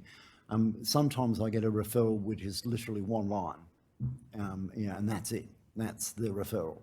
And I think that it is, I assume that it's a reflection of just the incredible busyness of the system, and they just need to get the member some assistance, but they also need to see the next member who needs assistance. And so they think, oh, well, this one's for an external provider, and so let's send them to David. So and sometimes then the information that would be really useful would be if they are seeing a psychiatrist, or if they've had a neuropsychological testing results done, and this is the stuff that is often absent, it's not that value adding. And then of course, if it's absent, but you kind of hear that, it's available, then you've got to go and try and chase that back to try to get the relevant background. And then you do the 9 phone calls thing. And then after the 8th phone call, you give up and you just work with what you've got. So I think that there is some real bottlenecks in the communication system, and partly it's because of the flow through of the numbers of people they're seeing with the number of staff they've got. And I think also that maybe something to do with the communication system, the telephone system. I don't know whether it could be as simple as that, but certainly it is unmanageable at times to try to get information that would add value. Another component of that is that some years ago there was a limit on the number of pages that could be faxed, and it was 2. So I would sometimes get incomplete referrals. I would get referrals that referred to a psychologist's report, which wasn't attached. So it was see attached report, or sometimes it would be a one-liner presented to mental health services on base, see psychologist's report. That wouldn't be attached because it was over the 2-page limit. And so then I would have to chase, or my practice manager would have to chase, having exactly the same difficulties that David talks about David Moorcroft talks about in contacting services on base. My way around the 9 phone calls is I've got every military doctor's mobile number and I text them. But I've just developed that system myself over the years. But that flow of information is crucial, and yet it seems to be not not validated, it doesn't seem to be valid.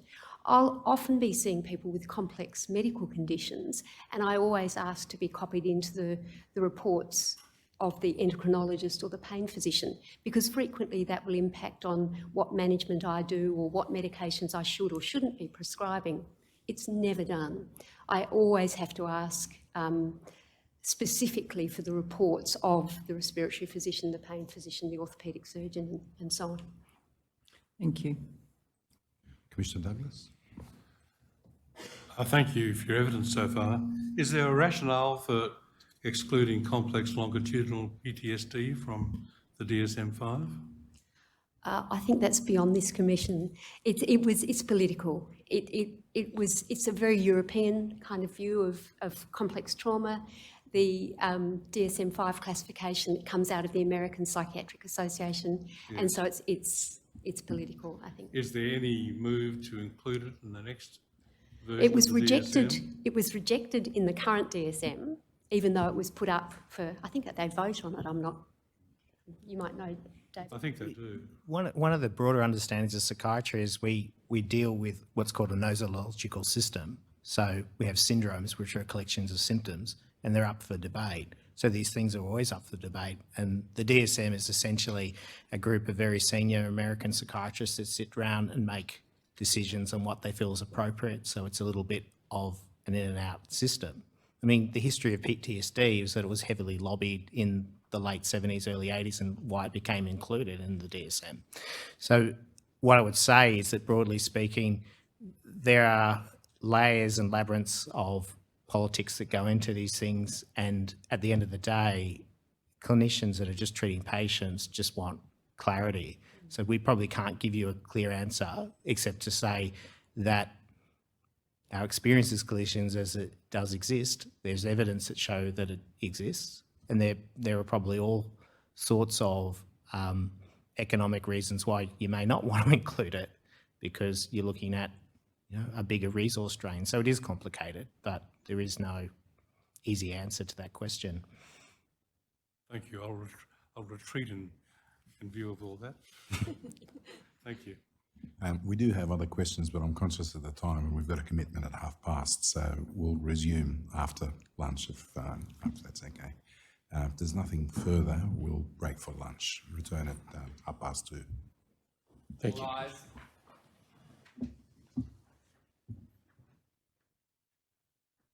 The Royal Commission is adjourned to 2:30 p.m.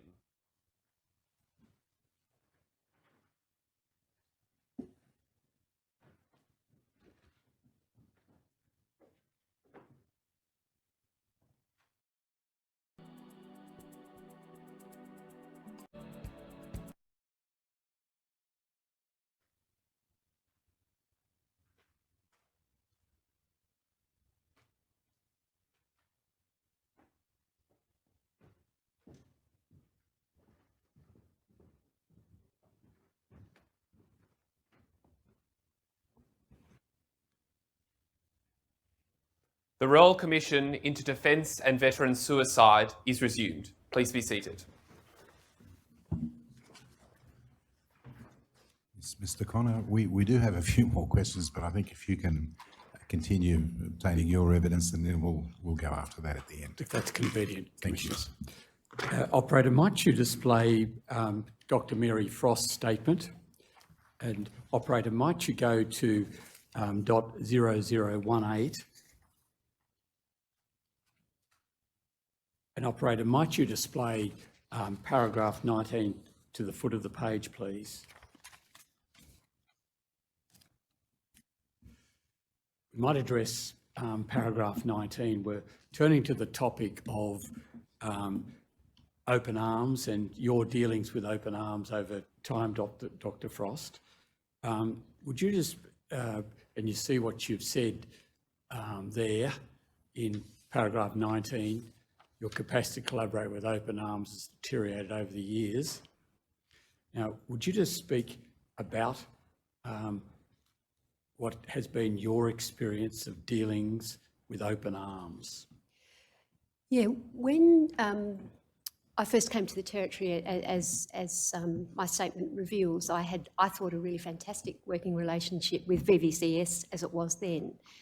And in my view, it strengthened over time. And it's very hard to pinpoint when, because often with these things it's insidious. But I suddenly found, well, not suddenly, I gradually noticed about, I'm sure 5 to 8 years ago, that the capacity to receive communication started to drop off. And then I would have to chase quite hard speaking with an individual practitioner at Open Arms. And then increasingly, particularly some of the younger Open Arms clinicians were saying they couldn't release any notes to me, even though I had provided consent to the Open Arms practitioner from our shared patient client. And the Open Arms practitioner would also say they had that same consent. So I went higher at that point to the director of Open Arms and even took it to a regional level, and really just met with barrier after barrier, no explanation, just this was their policy. And then I discovered in the last, I'm going to say 3 years, that a similar thing was happening for the ADF. So the ADF would seek a report from a clinician that somebody had been seeing for a number of years for the purposes of a MEC review, a medical classification review, and again that information wouldn't be provided. Compounding my difficulties was the fact that Open Arms would still lean on me at times of clinical urgency to see someone urgently, and I'd always accommodate that because I think that's a very important responsibility as a psychiatrist. But when I'd ask for a recent report or a summary of contact to date, nothing would follow on. I would express my frustration in letters, in emails, in conversations, and it led to no change at all. So from my view, that became a barrier of insurmountable depth and really started to reflect the kind of bureaucratic intransigence that I'd also observed with DVA, and I'm not sure why that is, but that's my observation. Did you get responses to your letters? Sometimes I would, but they would be kind of generic. We'll take it to a higher level, we'll discuss it at our next meeting. It wouldn't actually be a response that invited further collaboration. It would be a kind of stop there, don't push us any harder, rather than, oh, how can we fix this? Or is there a better way to do business? Did you have communications by telephone with people as well?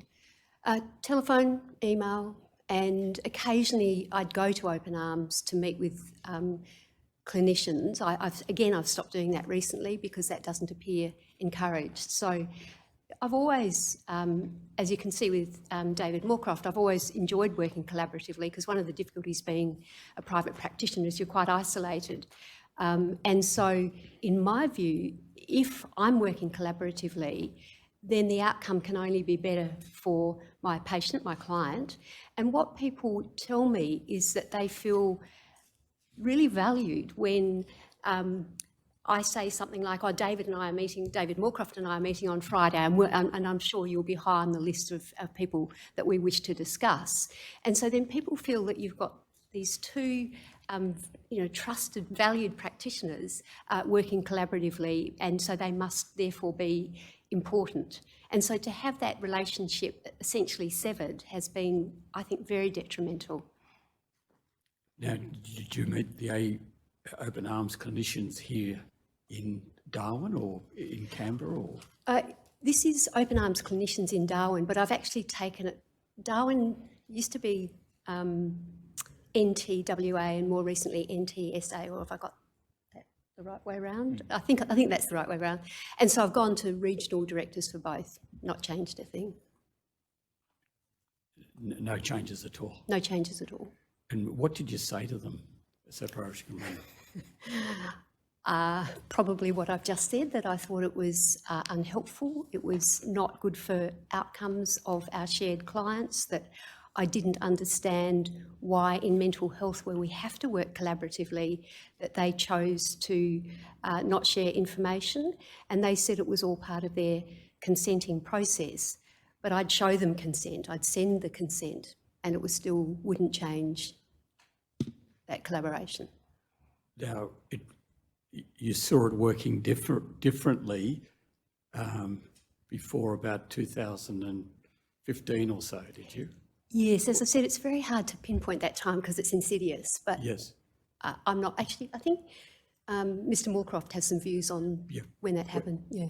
Mr. Moorcroft, do you want to address this particular matter? I mean, there may be, I think there's probably a pathway here, and I suspect the pathway goes back earlier than that to, I think, around about 2005. And at that point, Vietnam Veterans Counselling Services, then called, had a fairly local structure, if you like.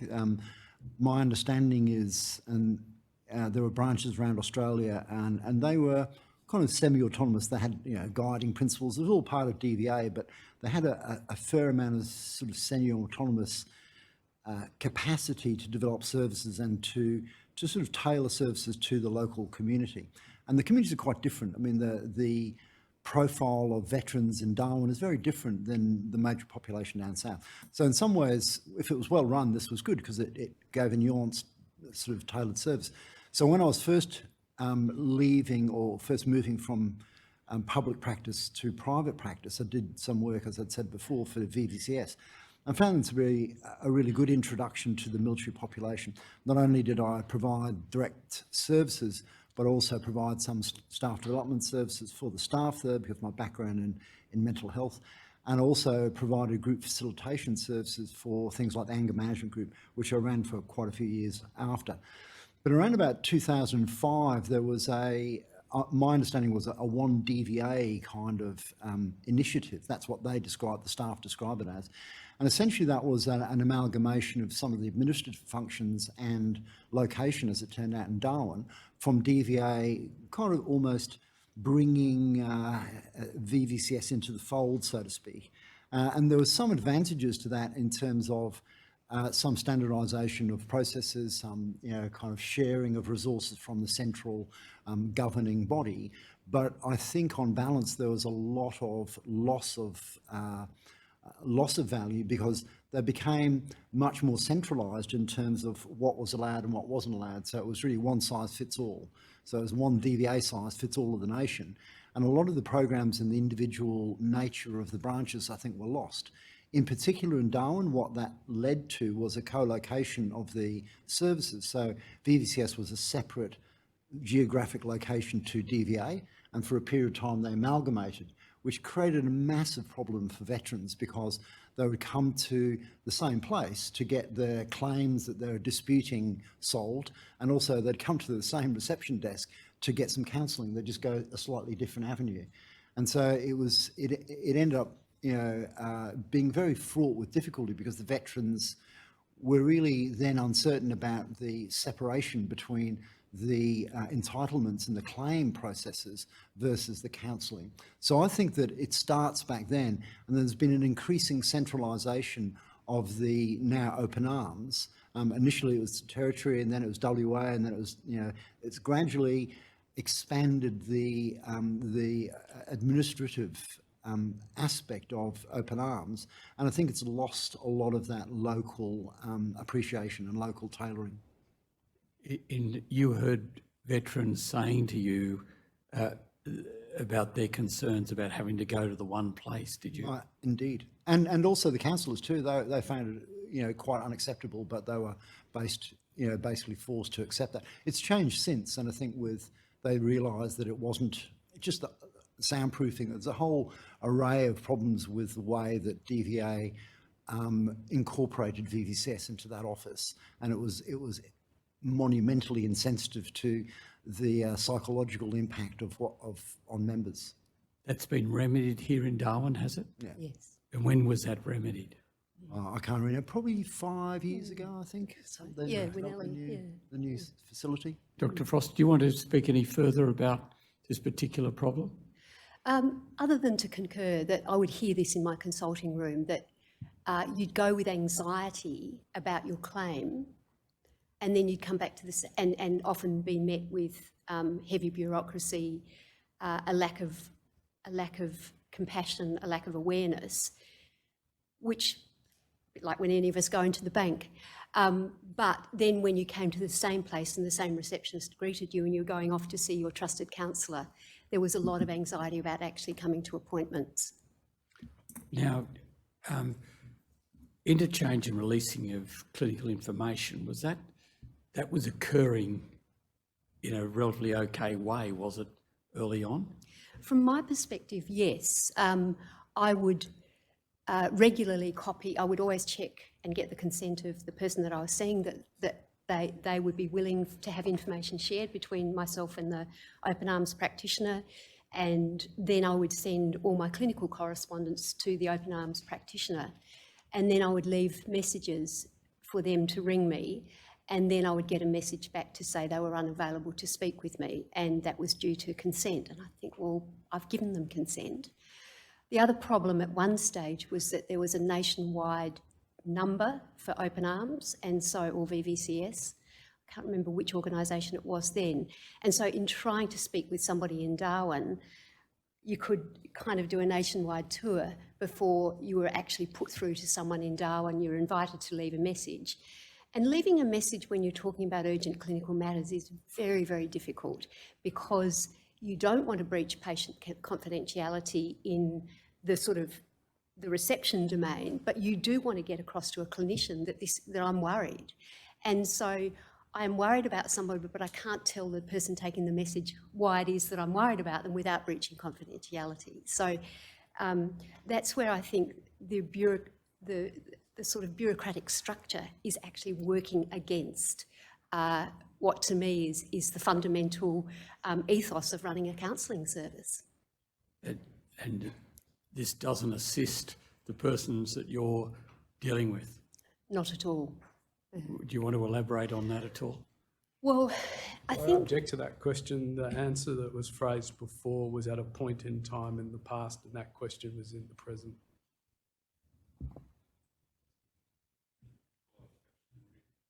Perhaps you can rephrase it. Thank you, Commissioner.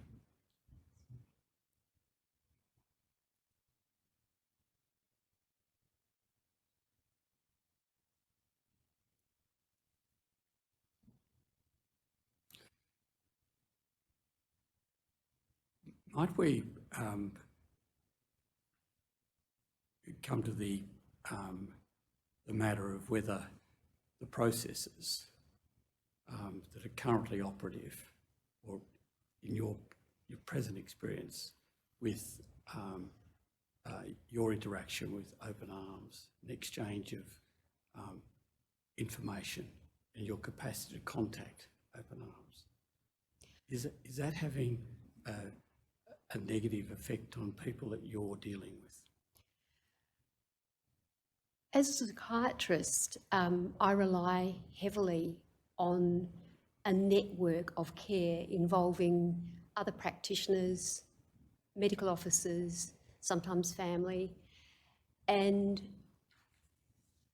I'm also always straddling that delicate balance of confidentiality and keeping someone safe without revealing too much that it actually exposes their vulnerability to people that they don't wish to have that vulnerability exposed to.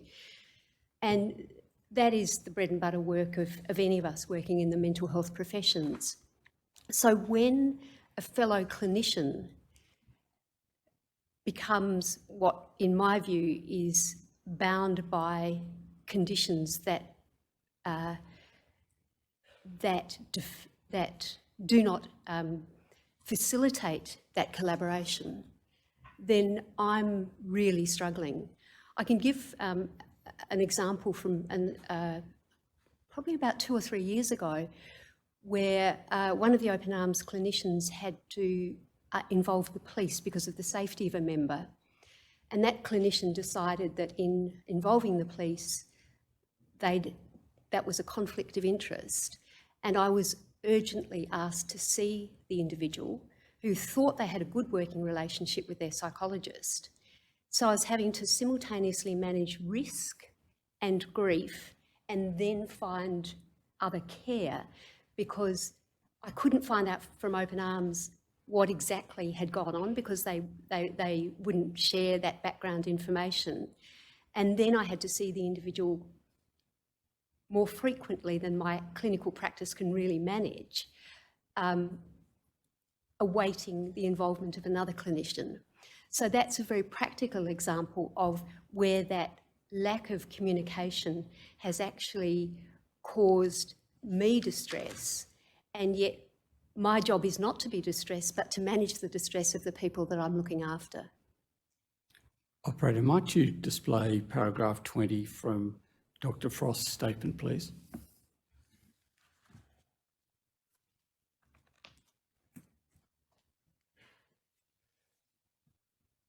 Now, at this point, you speak of Open Arms' policy of not releasing clinical information, and you've approached Open Arms.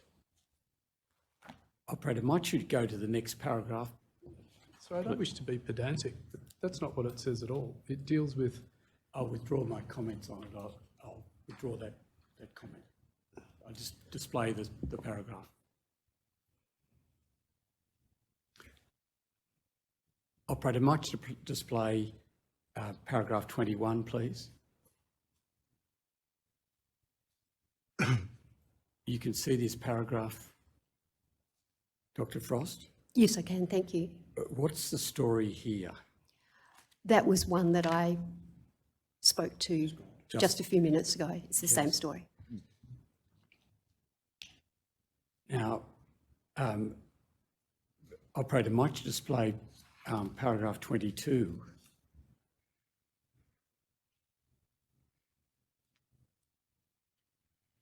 Would you speak to this, please, Dr. Frost? I think I already have. It's the same. They're different examples, but it's the same.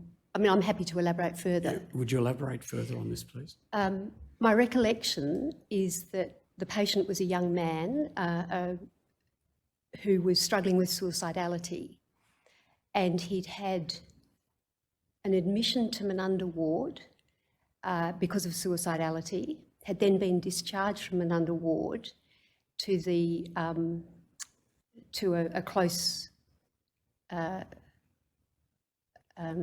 secure person to take care of him.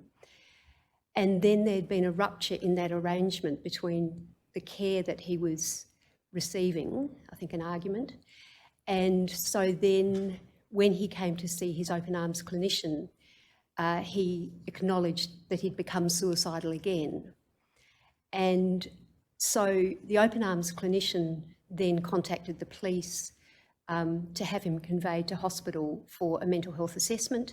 He was released from that mental health assessment back to Menunda ward, but then the Open Arms clinician, because the fellow was so angry about the report to the police, the Open Arms clinician withdrew their service and basically, from my perspective, dumped it on the psychiatrist. But there was so little written communication. So I just got a brief email to say that, that the clinician was withdrawing their services because of this rupture. And it was then my job to patch the rupture, hold the person safe, and then find alternative clinical care for them. And this was all predicated on poor communication. Operator, might you display paragraph 23, please? The next paragraph.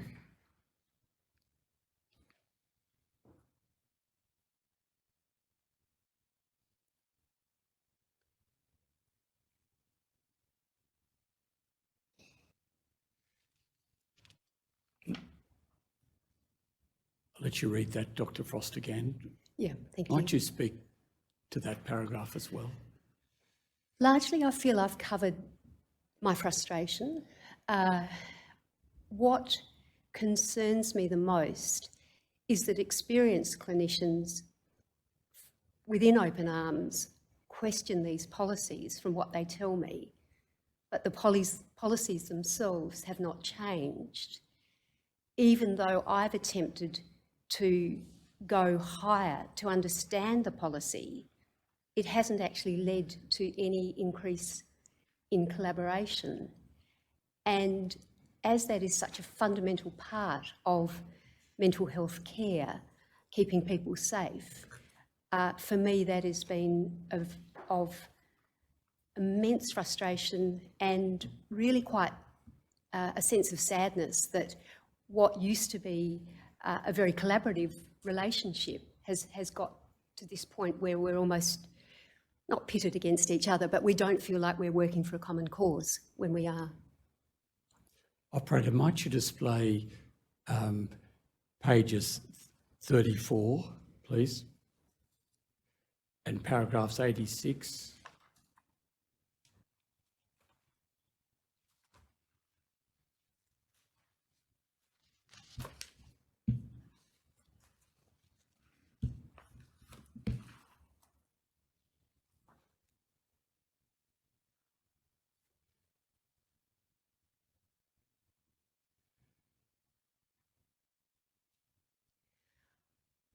I don't feel I've got anything to add to that paragraph.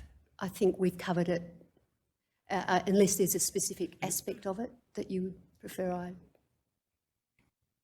Now, just in terms of the multidisciplinary care area, what's your views on what should be happening there? In my psychiatric training a long time ago, multidisciplinary care was always the foundation of good psychiatric practice, that it was recognised that people's mental health needs shouldn't be managed in isolation, and that there were a number of people that could contribute to better outcomes for individuals when information was shared. And it might be that, taking a step back from this particular situation, that I was working in a hospital setting, but there was a case manager who did a home visit.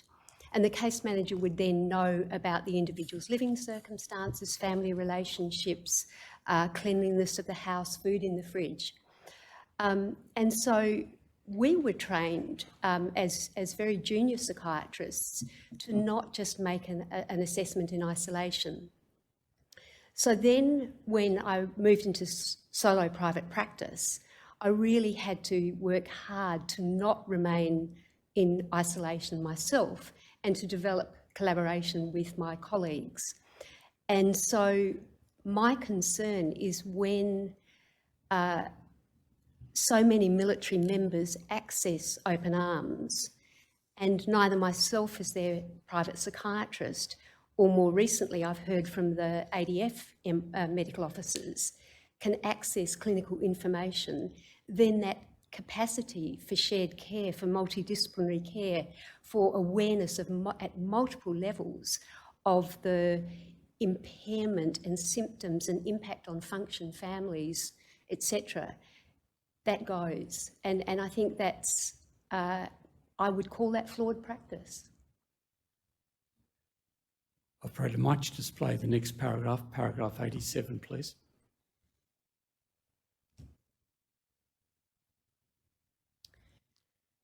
I haven't yet really covered this area, but because I've been in Darwin for a long time and because I get to know clinicians in services, I'm often aware that there is a clinician with a specific interest in, say, trauma, or a clinician who's actually got a background as a serving member, or a clinician who has a spouse who's a serving member or is a veteran.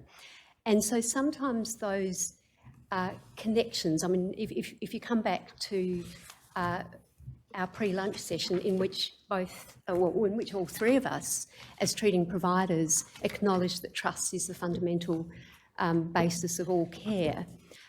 So if there was a kind of foot in the door of trust, I would ask, and not to forget that the people that I see aren't walking through the door saying they're a bit distressed.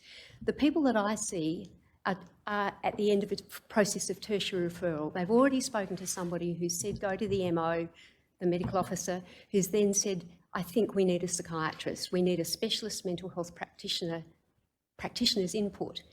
So then, using my networks, I see somebody who I think would do, say, for example, with a senior female clinician whose partner is a veteran, who has very good understanding of trauma and would really assist this young woman who's been sexually assaulted within her unit. The unit hasn't managed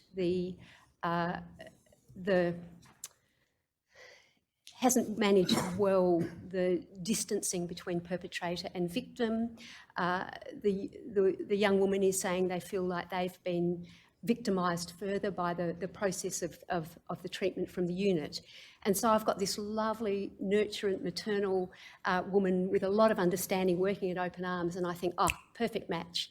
And yet I'm told it will be allocated to the next available practitioner. So I'm using my knowledge of my patient and my knowledge of these networks to try and match people for the best possible outcome. That's ignored. The other component that has really concerned me is the delays in allocating patients, and a triage meeting is next week. In the meantime, what I hear from veterans or serving members is that they speak to somebody who they think is the clinician, but is in fact a receptionist. And a history, not a history, that's not fair, but a kind of the nature of the problem is taken. And because some of these individuals have held back for so long and now they're at breaking point, they deliver their full story and then they're told, oh no, look, I'm just a receptionist, I'm just filling out a questionnaire here. And so then they feel that process, like, I've just spilt my guts, quote, and yet I'm told, oh, somebody will ring you with an appointment. And then it might be that they're sent a series of questionnaires and then an appointment arrives. And for some individuals, by the time the appointment arrives, their phrase is, I've lost my mojo, I just didn't want to talk about it anymore. And so there you've got somebody who's, you know, for all the reasons we heard this morning, culturally they're not encouraged to share weakness, who's finally acknowledged they need to reveal it, and then the process actually distances them. And again, I feel that that's a significant shortcoming. Now, Operator, might you display paragraph 88, the next one, please?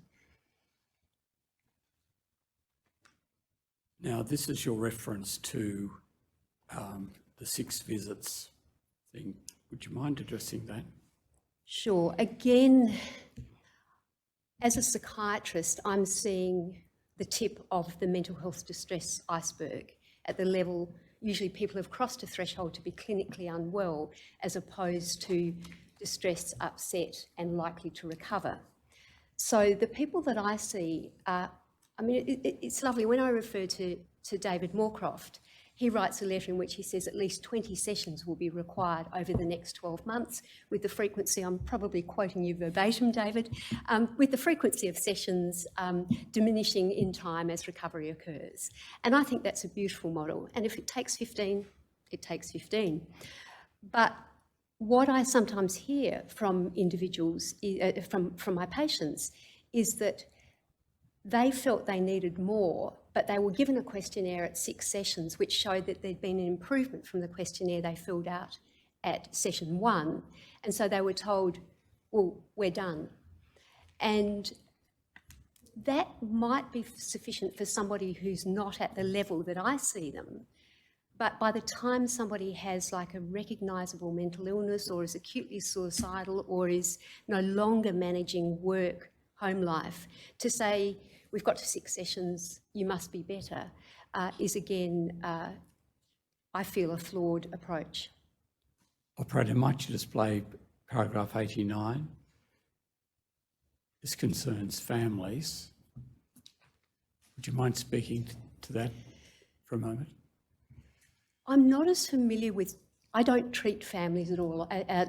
Like Mr. Moorcroft, I'll often see the spouse of somebody I'm treating, but we'll often talk about families. And again, this is one of, I think, the difficulties with Darwin and its remoteness and the paucity of specialised services.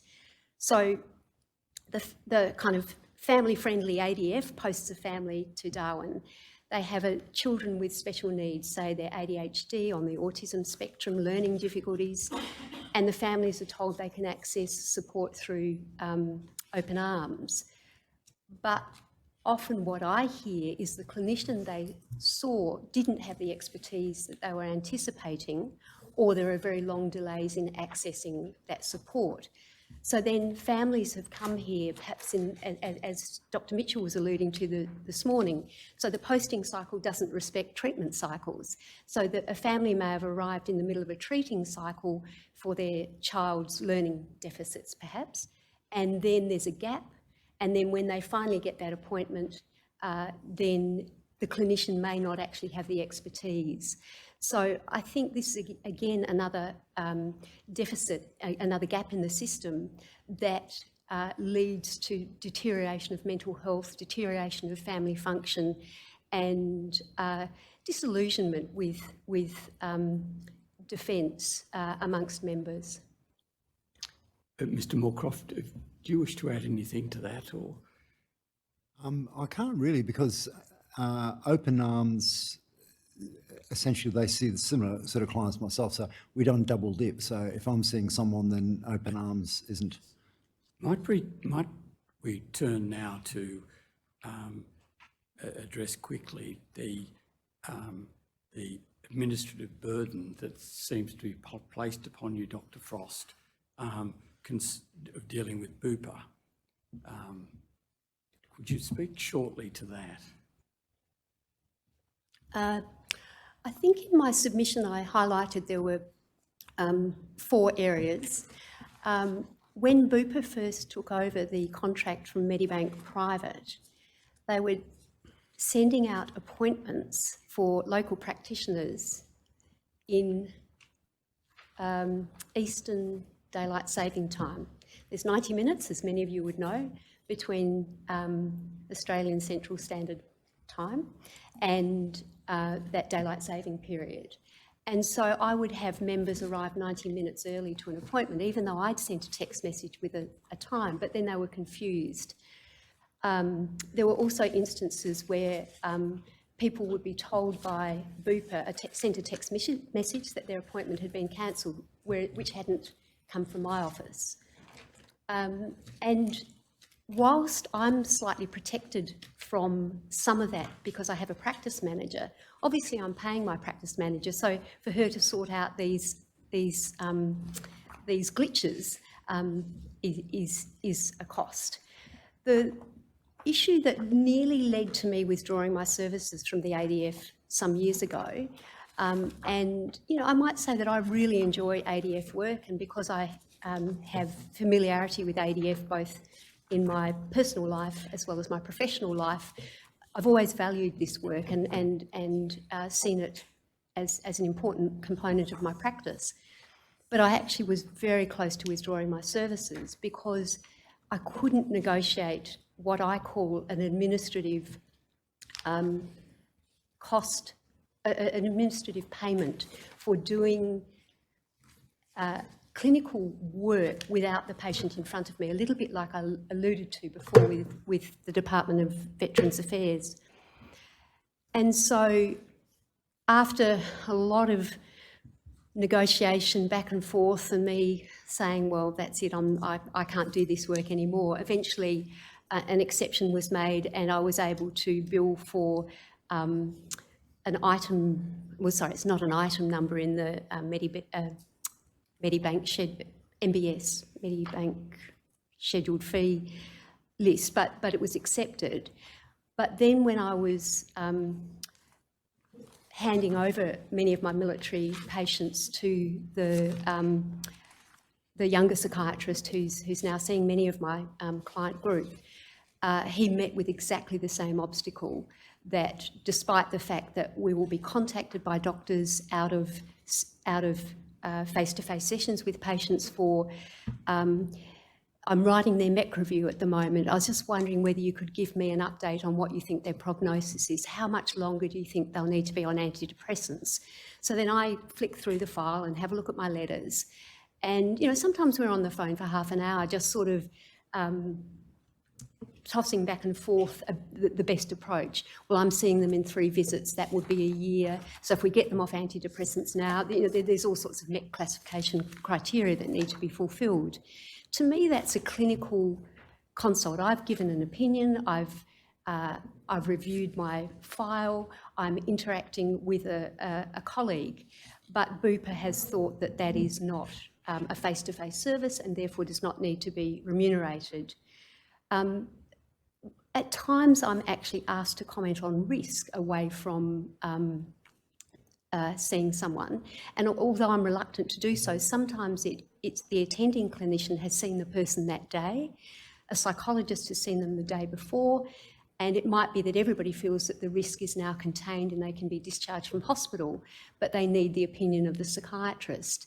Now, I can't necessarily squeeze that person into my schedule, so I will give an opinion based on, well, the last time I saw them, they seem to be improving. What you're telling me is that they're now more functional and they're leaving the ward and their safety is no longer of such consideration. And so from the ADF's perspective, they get a psychiatric opinion saying the member is now safe.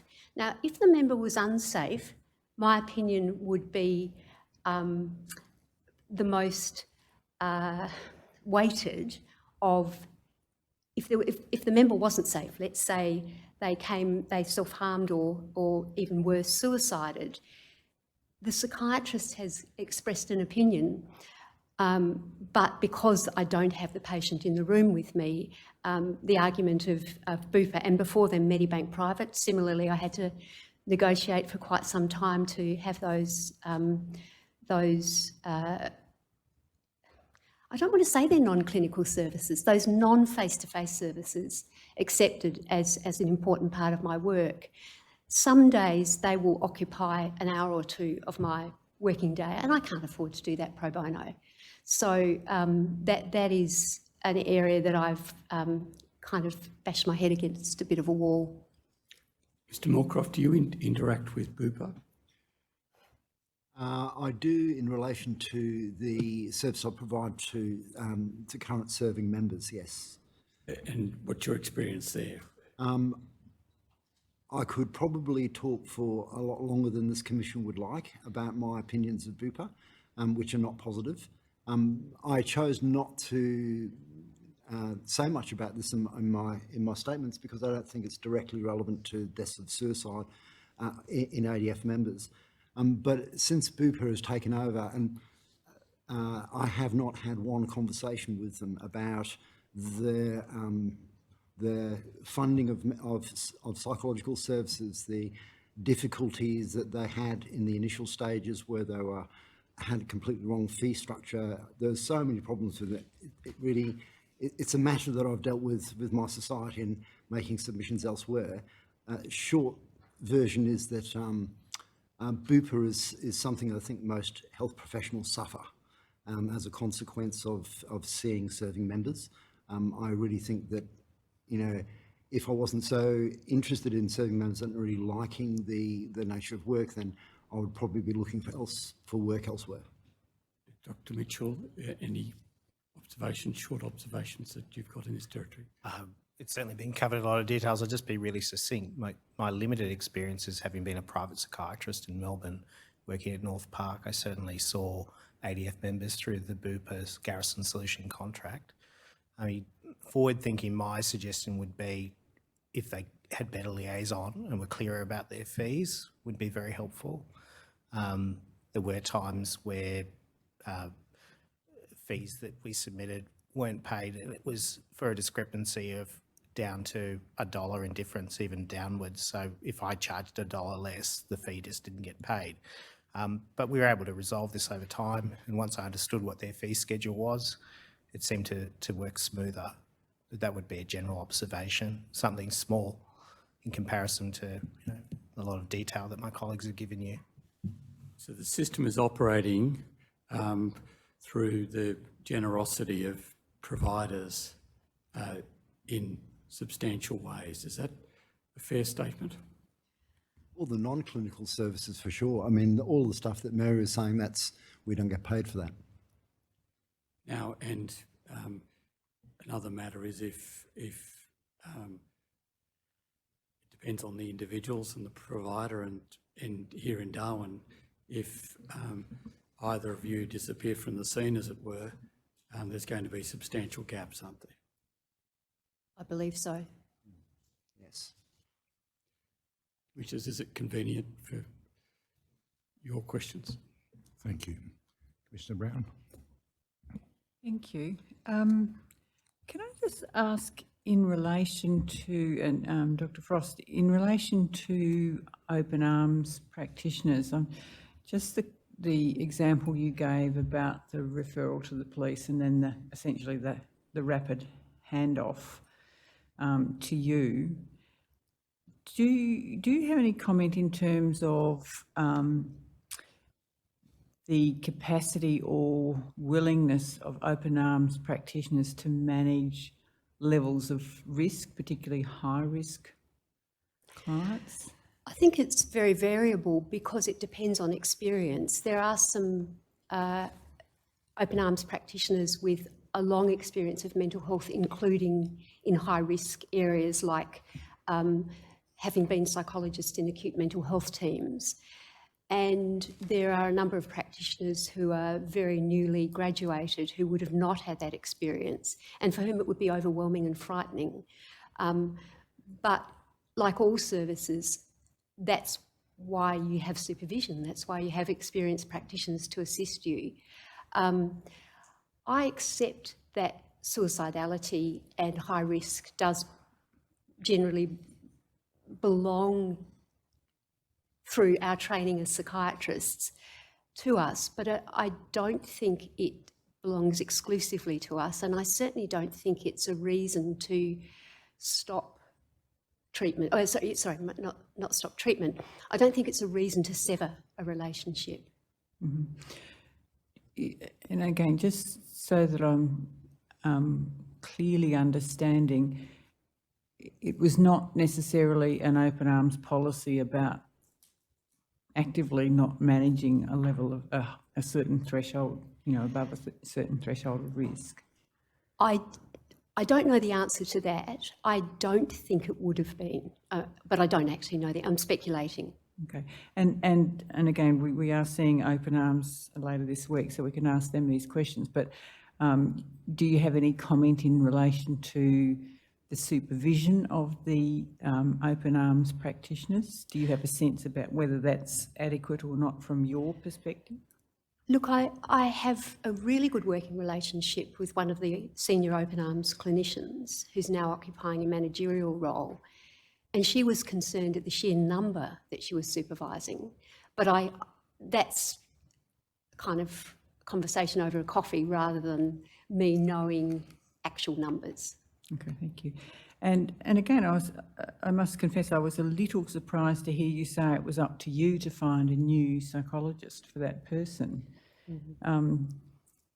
Is that kind of par for the course? It's unusual. I think in that example that I gave, the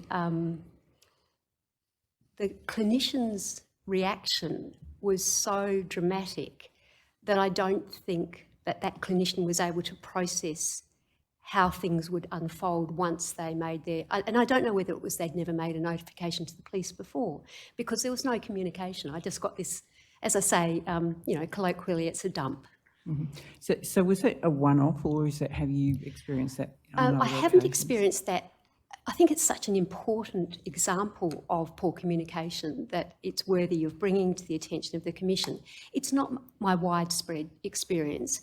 My widespread experience is just this frustration, this sheer frustration of not being able to get hold of reports, clinical notes, have meaningful dialogue with people. That's my day-to-day frustration. Mm. And in terms of, you talked about the collaboration within a multidisciplinary team, I'm just wondering where the GPs sit, and you did talk about the challenges of communicating also with the medical officers from ADF, but for the veterans and their GPs, etc., is that an equal challenge for you, or can you do that direct with the GP, or do you have to go through open arms? How does it work? Oh, no, I don't have to go through open arms with that. As I said, my mobile number has virtually every ADF GP that I've ever collaborated with, and I send text messages and we work out a time to chat. In the case of GPs and veterans, I would leave a message with a practice and generally the GP would get back to me. So that hasn't been a difficulty. It's just that kind of phone tag issue that we all run into. Can I ask Dr. Mitchell, given that you had experience in Melbourne prior to coming up to NT in 2020, do the circumstances that have been described by your colleagues there on the panel, are they things that you've experienced as well in terms of dealing with open arms in a different jurisdiction? It hadn't been my experience. I mean, it hadn't been my experience, and I guess both my colleagues have a much longer experience of working with open arms and they've seen various incarnations. I mean, certainly when I came to Darwin, I tried to do some service mapping and reach out to various organisations. So in the case of Open Arms, I went to Billeroy House to an event and I met one of their peer support workers and I invited myself to come down to speak to Open Arms. And we had a good collaboration to start with because I was known to the various service providers. I would go down and give talks as a psychiatrist expert to help enhance their skills. But one of the things, and I've commented on this before, the transient nature of workforce meant that general managers came and went and that relationship has slowly dissipated. So the 2 points I'd say is you have to be pretty proactive, which I think in that instance I was. And secondly, you have to work against the resistance of this ties of clinicians changing all the time, which is why I guess I've advocated for some more formal processes in that space. And can I ask, in terms of what, again, Dr. Frost and to some extent Mr. Moorcroft have described about this expectation to provide a service free of charge if it's a non-face-to-face clinical service, were you remunerated for any of the contact that you had, the talks you gave? Well, unlike Melbourne, where the culture is you often work in a public-private setting and do a bit of both. The Northern Territory is predominantly public setting, so I'm a public psychiatrist. So the Department of Health, you would say, are paying for it because I'm using my time, which I think wisely to go down there. So I've never received remuneration to do these things. Okay, but you were essentially a public psychiatrist when you were doing that. Yeah. Yes. Okay. And just to reiterate, because I was working in the acute care space, it was really important to have those relationships, and so I felt my time was well spent. Okay, thank you very much. Thank you. Mr. Douglas? Dr. Frost, could I take you back to the dump that you referred to so eloquently before? I'm not sure that's eloquent, dump. No, I was speaking tongue-in-cheek. Was there any facility to take it up the chain of command, if I can use a military term, at Open Arms? Look, there probably would have been, but I think by then, I won't use the colloquial, I was so frustrated by my communication with Open Arms, I couldn't be bothered. It was just, why keep bashing your head against the wall? It hurts. Okay, thank you. Just two very quick issues for Dr. Frost and Dr. Mitchell. You both talked about the cultural competency, if you like, of GPs, or being understanding of the military environment, the operating environment and so on. We have heard from others, and I'm just keen to get your opinion, perhaps all three of you, how helpful it may be to have a process similar to what they appear to have in the UK, where GPs, it's not obligatory, but those who volunteer, and a lot do, go through some form of training program, and then they're actually accredited formally as not experts, but certainly people who are very much geared towards working with veterans and defence personnel. I know we don't have that sort of system here, but we're trying to gather votes, I guess. Happy to hear your thoughts, whether that would be helpful. Vote 1. Oh, sorry, not that loud. Vote 1. Yeah, I'm certainly happy to give my thoughts on it. Like, I highly support it, and I think it plays into some of the things that I brought to my submission. I think you need nationwide service mapping of who your clinicians are, who your psychiatrists, who your psychologists, what areas of veteran psychiatry and military psychiatry are they interested in? Are they culturally competent? I think that that would be a very easy win with not a lot of investment. And I think it would, in some ways, it would sort the, the weeds from everything else, because if you're going to reach out and do the cultural competency training, it says something about your commitment to veterans. Couldn't endorse it enough. Can I just make a brief comment about that? In February of this year, the private hospital opened a mental health unit, the Darwin Clinic, and my understanding is both ADF and DVA have funded beds there. But I hear from those of my members who've been inpatients there and veterans that there isn't that cultural competency. And so both Defence and DVA have committed to psychiatric care in Darwin for this very vulnerable group, and yet those providing the care have not got this sort of cultural competency. And I think that speaks volumes. Thank you. I think you've answered my question well and truly. The other issue which Dr. Mitchell brought up was in relation to having I think you called it a transition coordinator in your statement, which is essentially someone, I think you said something like, there's a need obviously for complex care coordinators, and you suggested in your statement that that person would be able to maintain contact with the individual once they've transitioned out, linking them to services going from garrison to civilian health and so on. And I just wondered, again, whether there'd be support for that, do you think, across the board?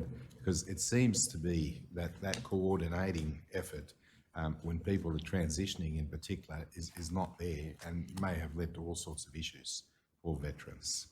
Yeah, I think speaking as a veteran, and this matter is very, very close to my heart, I think the veteran community would wholeheartedly welcome that.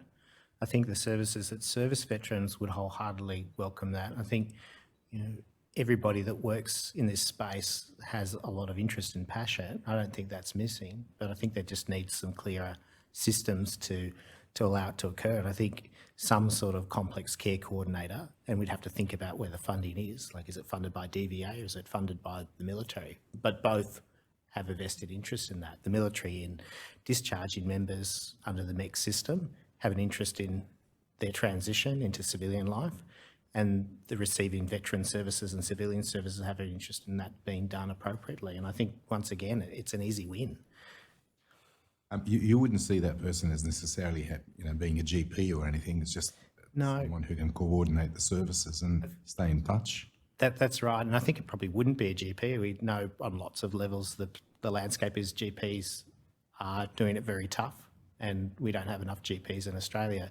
But getting back to Dr. Frost's point about multidisciplinary team approach, it could be a whole swag of different disciplines. It could be a social worker or an allied health professional, such as an OT, but someone with a clear understanding of the mental health needs that could be that central care coordinator, and ensuring that those processes are handed over so there's seamless transition of care without gap. Yep. Just on that, as I understand it, DVA does have complex care coordinators, and then they have the wellbeing and support program, which is kind of another notch up again. Do you have any comment in terms of those programs, in terms of, I know they're not available to the, everybody, and probably not even the majority, but in terms of, do they fulfil that coordination function that you're kind of talking about, or is it something different? I must admit, I don't know enough about what DVA is offering to make a comment, and certainly my expert evidence is not to criticise, it's to offer suggestions, and if they're being duplicated in some way, then obviously I wouldn't advocate for that. But I would just say, as a broad statement, there clearly is something missing or we wouldn't be here today. So whether DVA is doing something or not, maybe it's not doing it to enough of the population. Maybe it's not doing it in a robust way that's intensive enough. And so I think what I bring to this commission and would ask people to look at is a more considered approach of making these services more robust and enhanced. But I take your point. I'm not completely aware of what DVA are doing in this space. If I can make a comment, I think one of the difficulties is that I hear from veterans, and this is particularly the group that have recently transitioned, is that they don't quite know how to access, say, a complex care coordinator or what that person can do for them. And sometimes, so I fill out lots of forms recommending psychosocial rehabilitation, for example. And I say, oh, well, I recommended that you have a drug and alcohol counsellor and an exercise physiologist because you've got, you've got a sore back or hips or shoulders or knees or feet, as many, particularly those who've been infantry and artillery in the army have.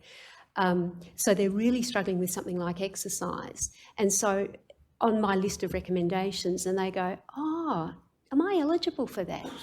And I mean, I'm not DVA, and yet I know about it, and they themselves didn't realise that even with a white card, they can access those services.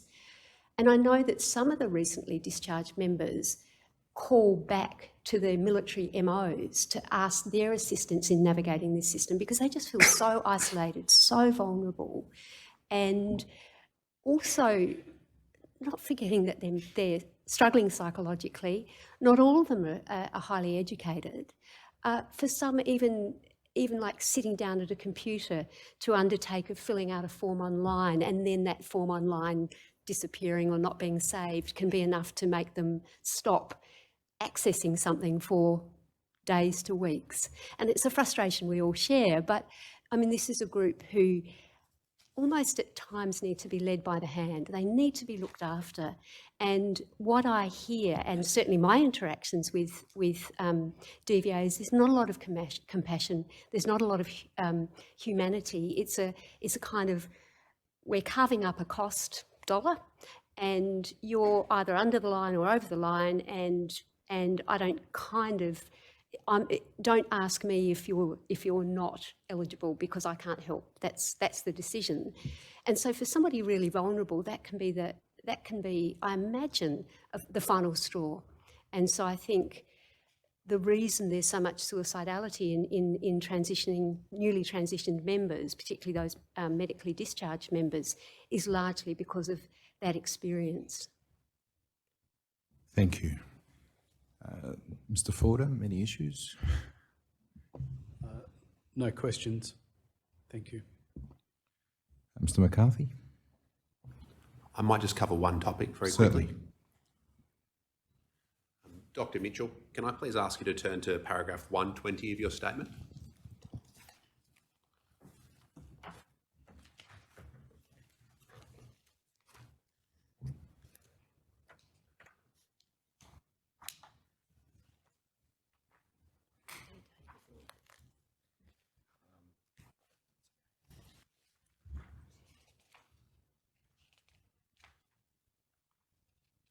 I found the statement, thank you.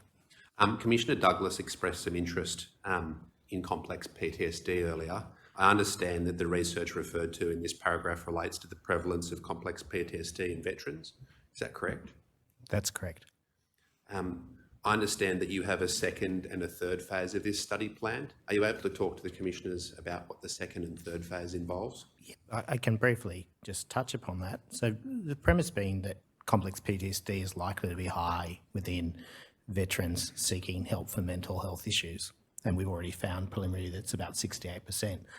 Complex PTSD differs from traditional PTSD, and then there's the addition within the ICD-11 of 3 main symptom groups, and that's emotional dysregulation, poor sense of self-identification, and difficulty with relationships. So the treatment for complex PTSD is indeed different to traditional PTSD. In our second phase, which we'll well on to progressing given the findings of our initial study, would be to do a larger nationwide prevalency study to see if the high prevalency within the Northern Territory is similar to other parts of Australia. The second part, which may be more important, is a randomised control trial looking at a flexible modular treatment of complex PTSD, so an evidence-based treatment for complex PTSD. I guess the practicality going forward, if complex PTSD needs to be treated differently to traditional PTSD, and we can prove that with a high level of evidence, such as a randomised control trial, then there needs to be serious consideration to how we support veterans into these alternative types of treatments. And then one final question. With enough studies of this nature, might complex PSD find its way into the DSM or into other diagnostic tools? I guess similar to the questions raised just before our intimation by the Commissioner, I think we can only hope, because the clinical experience, and I think this is echoed within all three panel members here, is that complex PTSD is real. And it's a nonsense within psychiatry in some ways to rely upon the DSM-4 as the holy grail of all diagnosis, because the reality is it's a committee that makes a decision of what's in and out. And if it's out, that doesn't necessarily make it invalid. That's all. Thank you, Dr. Mitchell. Thank you. Thank you, Mr. McCarthy. No, nothing. Sorry. Thank you. Mr. Fraser, anything? Thank you, Commissioner. Thank you. Are there any issues, Mr. Connor? No, Commissioner. Okay. If there's no other issues, I'll just thank the witnesses and they can be excused from their summons to appear. You're excused from your summons. Thank you for your evidence today. Thank you for the significant amount of preparations you've put into your comprehensive and lengthy statement. It's very much appreciated. I can assure you today was very, very helpful for the Commission. We very much appreciate it. Thank you. If there's no other issues, we'll break for afternoon tea for 15 minutes. All rise.